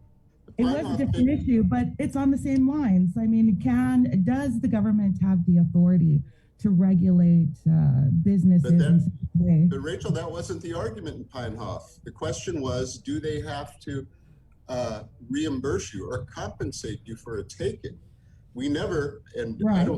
The argument was never that she doesn't have the authority to do it. But, in my mind, you brought up something, or Chris did, about these weekly COVID tests. Here's the deal to me. The governor is saying you cannot go into places where you are essentially a vector of disease. To me, that's completely consistent with saying, well, you can't drive drunk. That's kind of a time-worn analogy. And of course, nobody's going to argue that you have the right to drive drunk. But I'll tell you what kind of frosts my shorts. You brought up this thing about the weekly testing. Why do I have to pay for some bonehead who refuses to get a vaccine? I have to pay for that test? I don't want to do that. Why do I have to pay for these people who are self-insured, who refuse to get a vaccine and end up in the hospital, occupying beds that, my grandma can't use because she just had a heart attack, et cetera, and so forth? If these folks want to endanger the entire community and be a vector of disease, so be it. But guess what? They're not going to be allowed to go out and spread the disease and possibly cause a mutation. So, I mean, it's that simple. The governor is not telling people to line up and they're going to get a shot in the butt. The governor is saying, if you don't want to get the shot, that's fine, but you don't get to go and do things that responsible individuals do. Rachel. But you can be a vector of disease even if you're vaccinated. Exactly. And this is true. So I think at that point, So wear a mask. My issue here is if the government is regulating these businesses in such a way that, and I agree with Jackie, in such a way that now are they acting through these businesses when they say, no, you cannot come in? Why do we not have in the executive orders that government offices cannot have patrons come in without proof of vaccination? I'll tell you why, because it's going to go to court very, very quickly.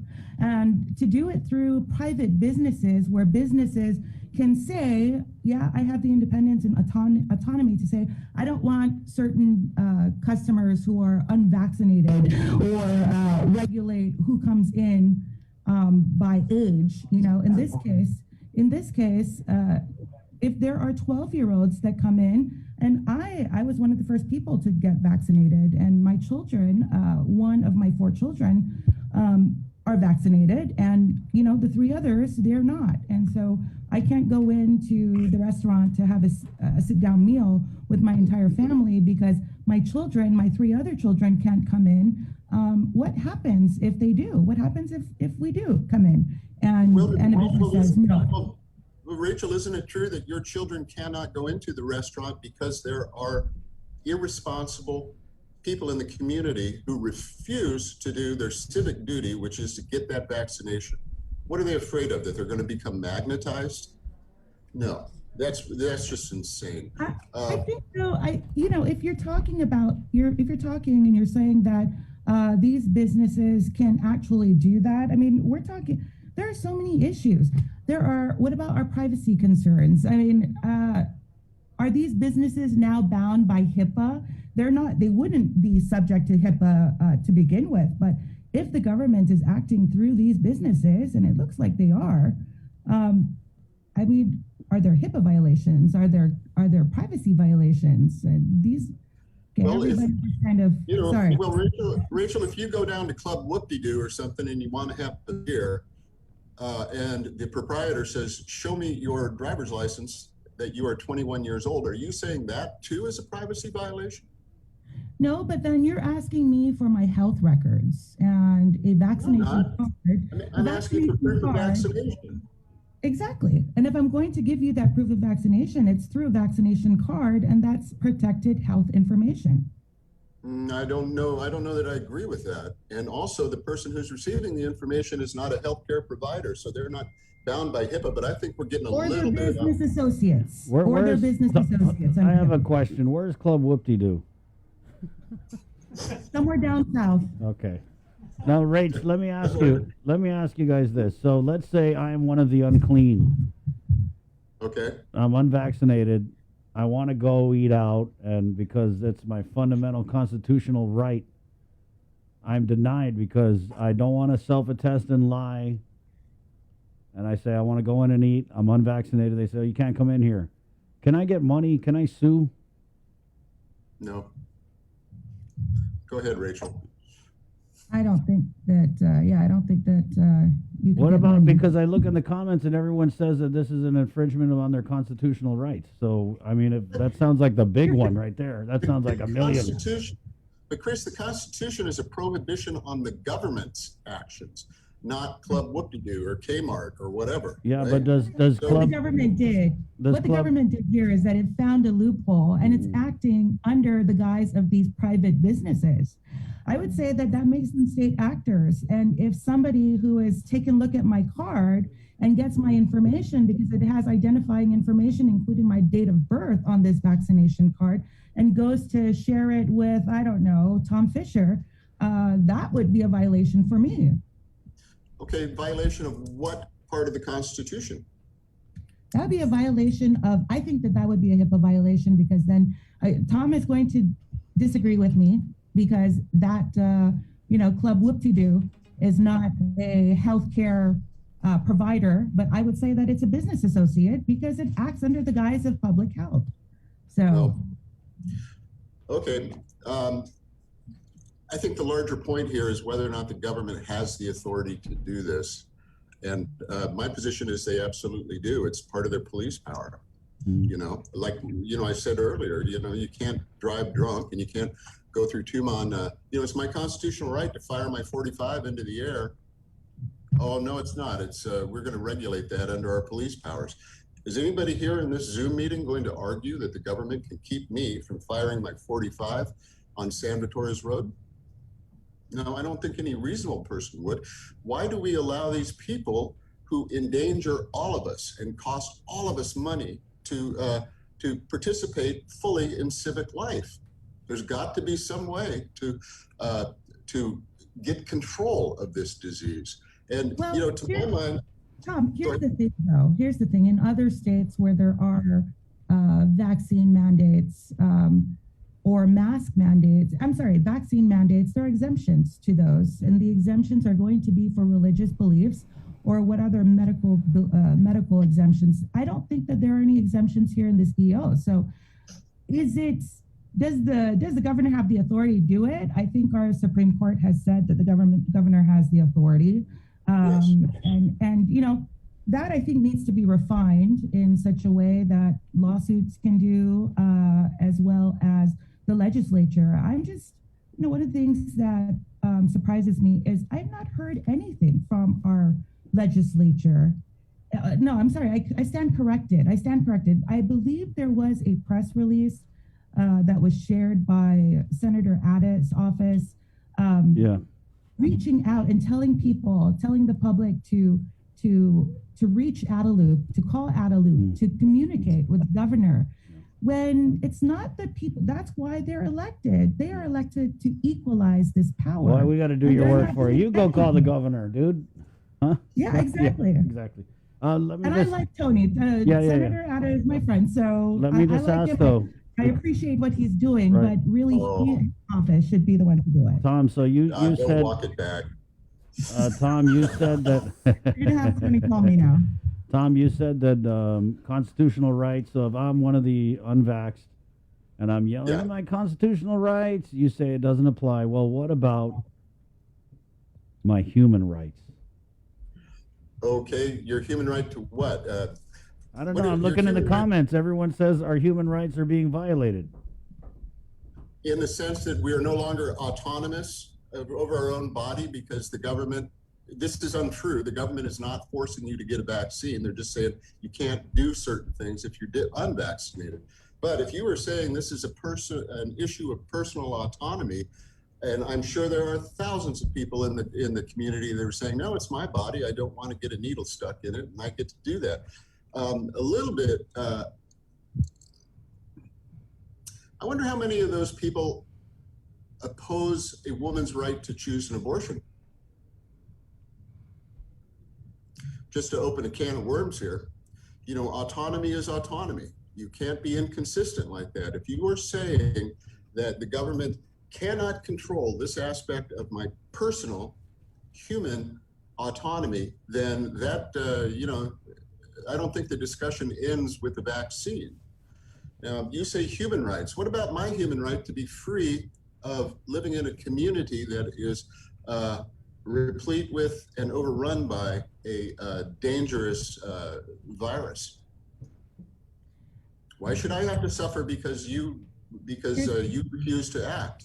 The danger here is that we are discriminating we're discriminating against people who are unvaccinated. And for whatever their reasons are, vaccinated people, like Sabrina said, also transmit the virus. And so where do we stop? Where does the government's authority stop? All right. So certain sexually transmitted diseases can be passed without, certain sexual acts, I think. And so are we going to now ask for their records of all of their health records? Maybe ask them, when does it stop? Where does it end? I mean, it's a slippery slope. Well, for sure. I mean, no, but one of the things we do is we criminalize the transmission of sexually transmitted diseases. When you are with a partner that you haven't informed that I've got HIV/AIDS or I've got chlamydia or whatever, there are many jurisdictions in which you can be criminally punished for not telling people that. Why? Because you have transmitted to them dangerous, potentially deadly virus. And I don't know that you have a problem with that mandatory reporting. Well, what if it's included as part of an executive order, and now Ruby Tuesdays is forced, okay, not on their own volition, but under this executive order, in order for them to continue operating their business, they must have all of their employees and patrons and customers show proof of vaccination. So, I mean, at what point enough is enough? And I think that... but isn't it also true that the employee has the unfortunate choice, but, they're fired or they don't come to work? You can't come to work here if you're not vaccinated. Why is that different from you can't come to work here if you are not free of crystal methamphetamine? What's the difference? That is definitely food for thought, but I don't know if they're exactly the same situation, because one, is... yeah, that's just a nice way of saying you disagree with me. I do. I feel everyone thinks that I just automatically agree with Tom Fisher, Yeah. but no, I Yeah. disagree with. Well, this has been very entertaining. We got to take care of some business, so I want to thank you guys for coming on. It definitely was not what I was expecting. Yeah, but thank you. Yeah, good talk. Very entertaining. Yeah. And Informative. And educational. Yeah. Everybody get vaccinated, wear a mask, wash your hands. Definitely wash your hands and wear a Wear a mask. mask. Thank you. Thank you, Rach. Thanks, Tom. Stay safe. All right. We going to Club Whoop-de-Doo or what? Show my V card. Sounds like a super spreader place. Doesn't that just sound like, where'd you get? There was a cluster at Club Whoop-de-Doo. Because nobody gives a whoop-de-doo about anything. Just do whatever. Let's do a sneak peek of the One Micronesia podcast. It's brought to you by our friends at Taco Bell on this Friday morning. Good morning. The One Micronesia Update is presented by Taco Bell and Docomo Pacific. Better together. Hafide and Mogathin, and welcome to the One Micronesia podcast. Now, this episode, man, I'm so excited because I get to sit down and go one-on-one with this brother who's out in the States right now. Here on the podcast with me, my guest for this week is the one, the only Guam singer-songwriter, Jason J. Ladies and gentlemen. Fireworks. Oh. So, I wanted... Yeah, for so long I wanted to, start getting, artists on here, artists who, who have made an impact in Micronesia when it comes to Guam and Micronesia when it comes to the music scene. I've talked to Hale, I talked to Josh, I talked to Shabi, and I always wanted. At one point, I was gonna go and DM you and try to get you on the podcast, and it happened. And anytime, bro. Anytime you just DM, dude. Let me know. I'm down. I want the people out there to actually get to know you as well. Who is Jason J, and talk about your music career. You've done so much. You started here in Guam and then went to the States and did so much in the States as well. And at the same time repping Guam in the region. So I think that's huge, and I think people should know that. So I think that's one of the reasons why I wanted to get you on here. Awesome. Yeah. Well, shoot him. Shoot them over. Shoot the questions over. All right, so let's go. Let's start. Every time I do the podcast, I start by getting to know the interview, and like I said, people get to know you. So tell me more about you. Who is Jason J? I am an independent artist. I'm also a father of 2 beautiful kids. I'm a lover.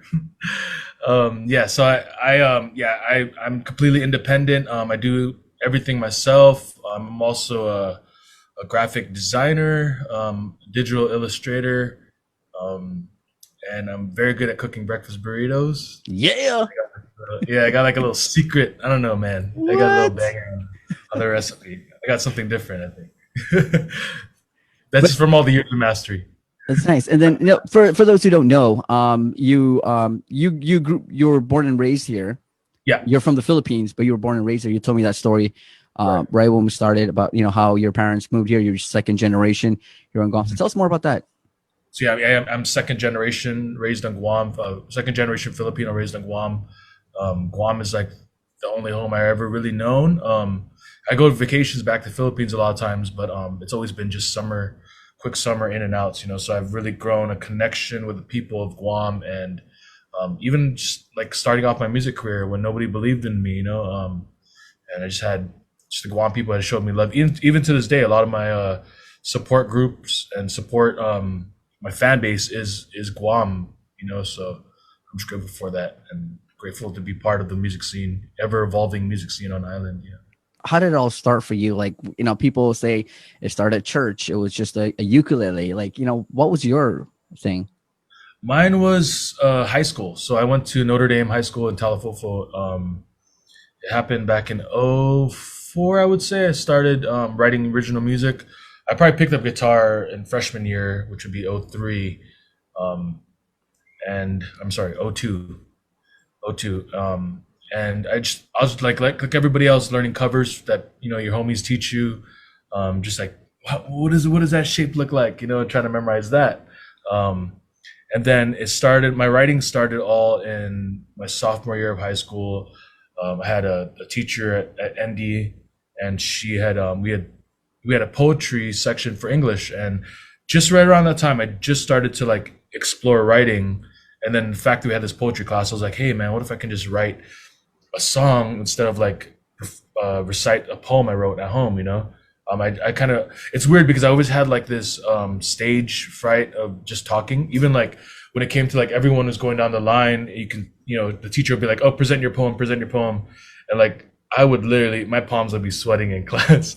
And my mind is just racing like 1,000 miles per hour, trying to figure out like, what am I gonna do? Or how, like all these like so many self-doubt questions would pop up. So to avoid that situation, I started writing songs, and then it became so much easier just to like sing something and play, and just took off all the pressure. And then I was doing that with Tim Balahudjo, who was also my classmate in high school. And we were like in this healthy, like, I wrote a song yesterday. Oh, I'm gonna write a song today too. So it's like we would have this back and forth, like healthy, friendly competition, and just pushing each other to write a new song. So it's all started from there. And like those, instead of performing when the poetry section of class was over, we actually kept it going with like, we would have lunchtime jam sessions in the classroom. We'll ask the teacher, like, hey, can we use the classroom and just have like some of the friends come in, and we'll record like a video. Like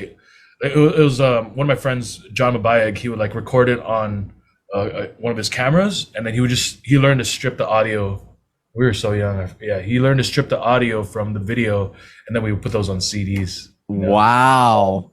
But we had to like make sure like the room was super quiet. There was no creaking in the chairs, and this is all inside the classroom. So like you can imagine, right outside the window, there's like people like like running, like eating lunch and like yelling and playing ball and all that stuff. So from then on, I just realized early on, like, hey, I think music is what I'm here for. I pretty much, my junior and senior year, basketball was like one of my most favorite things ever, and I had dreams to be a pro basketball player, and then I kind of like I didn't want to go through with the basketball season in 2005 and 2006, my last 2 years of high school, and I just decided like, hey man, I want to write.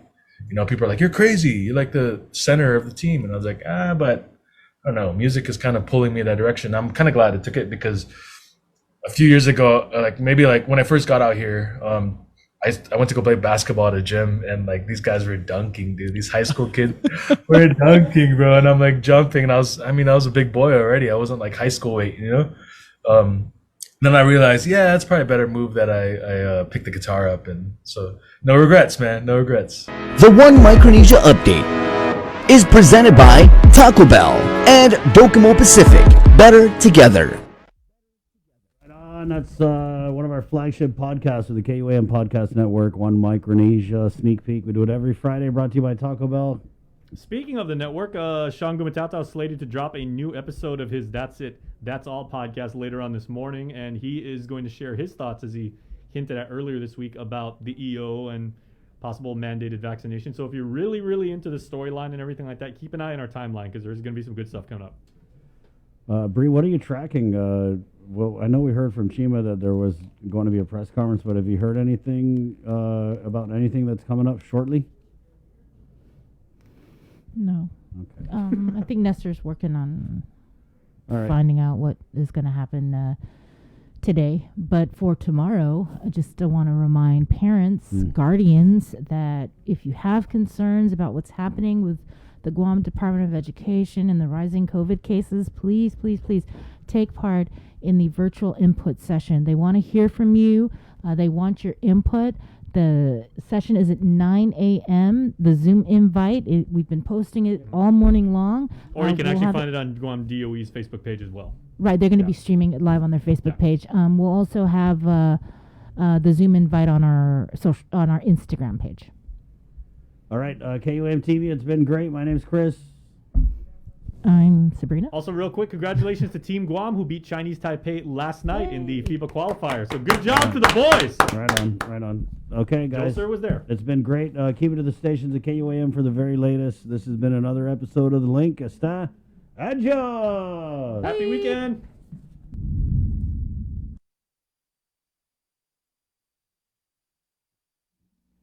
All right. Hey, it's Friday, so we always do Feed Me Fridays with our friends at King's, where Sabrina and I take on King's Incredibles. Right here, it's Feed Me Fridays. Guys, be safe. Remember, do what you have to do to help stop the transmission of the coronavirus. Wash your hands, wear your mask, watch your distance. If you don't have to go around, then don't. Okay? It's 10:01. Here you go. Feed Me Fridays. My name's Chris. Adios. It's Feed Me Fridays on The Link, brought to you by King's Restaurants, Ruby Tuesday, Guam, and Devondale. Off day, everybody. Welcome to another episode of Feed Me Fridays. Friday! We're here at King's in Harmon, one of our favorite spots. Easy walk over. And today we are actually featuring some of the new items on the new King's Crazy Cooking menu. That's right. And these are some Incredibles because they're bowls that are absolutely incredible. Like yours? I've got the beef bowl. It's actually what won in the poll that we posted on our Instagram story. It was between the beef bowl and the... This is the Country Ground Bowl, this is so familiar, guys. I mean, how many of us ate this mixed vegetables, ground beef? But then they throw in the Country Ground Gravy on there. And then we've also got here the curry bowl, which salmon. You could also get it with chicken cutlet. But you know, salmon, the server here said try the salmon, so we're gonna do exactly that. And the great thing about these bowls is they're great options for lunch. You know, this Country Ground Bowl is only gonna cost you $12.50, the beef bowl. Very reasonably priced here for lunch. And these bowls are Incredibles, Bree, so let's dig right in. All right, let's try it. Again, I've got the beef bowl. Take off my mask here. And by the way, I gotta say, you know, the staff here at King's, they're wonderful, they're very cordial, and they also, you know, when we came in, we had to show our vaccination status. They're following all the protocols. Right. So just kudos to the King's staff. Yeah, definitely. I mean, these guys have been open since the lockdown, pretty much. So we've been eating King's. Very familiar with King's. We love it. Is this like teriyaki? It is. It teriyaki. is teriyaki. It's yakiniku teriyaki beef and grilled onions. Nice, sweet and hearty. And it's just meat and rice. You can't really go wrong with meat and rice, right? I'm gonna try out this salmon curry bowl.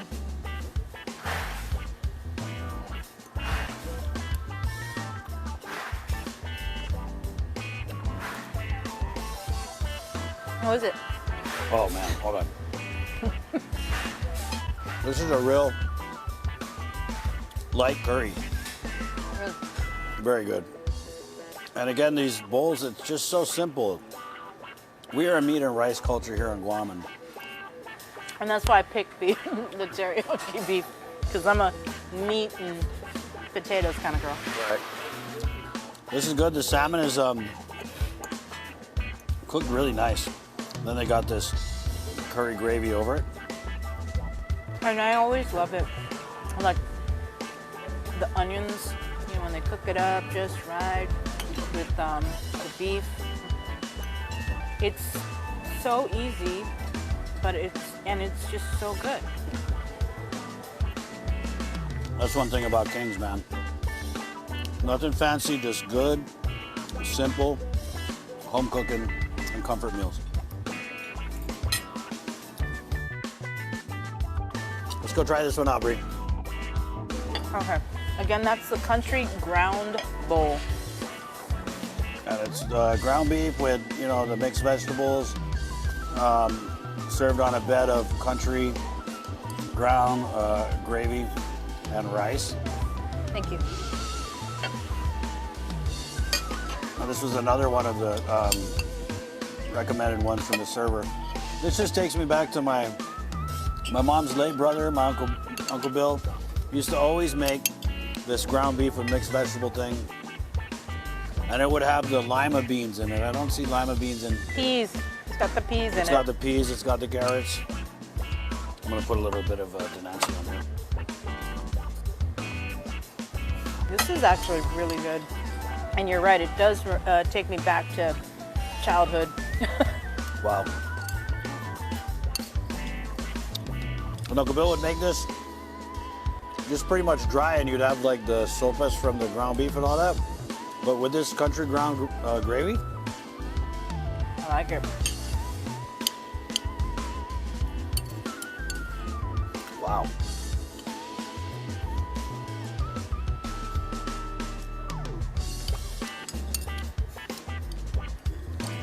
I'm gonna have seconds of this. Yeah. One. We're like, oh, we're gonna get this, we're gonna get that.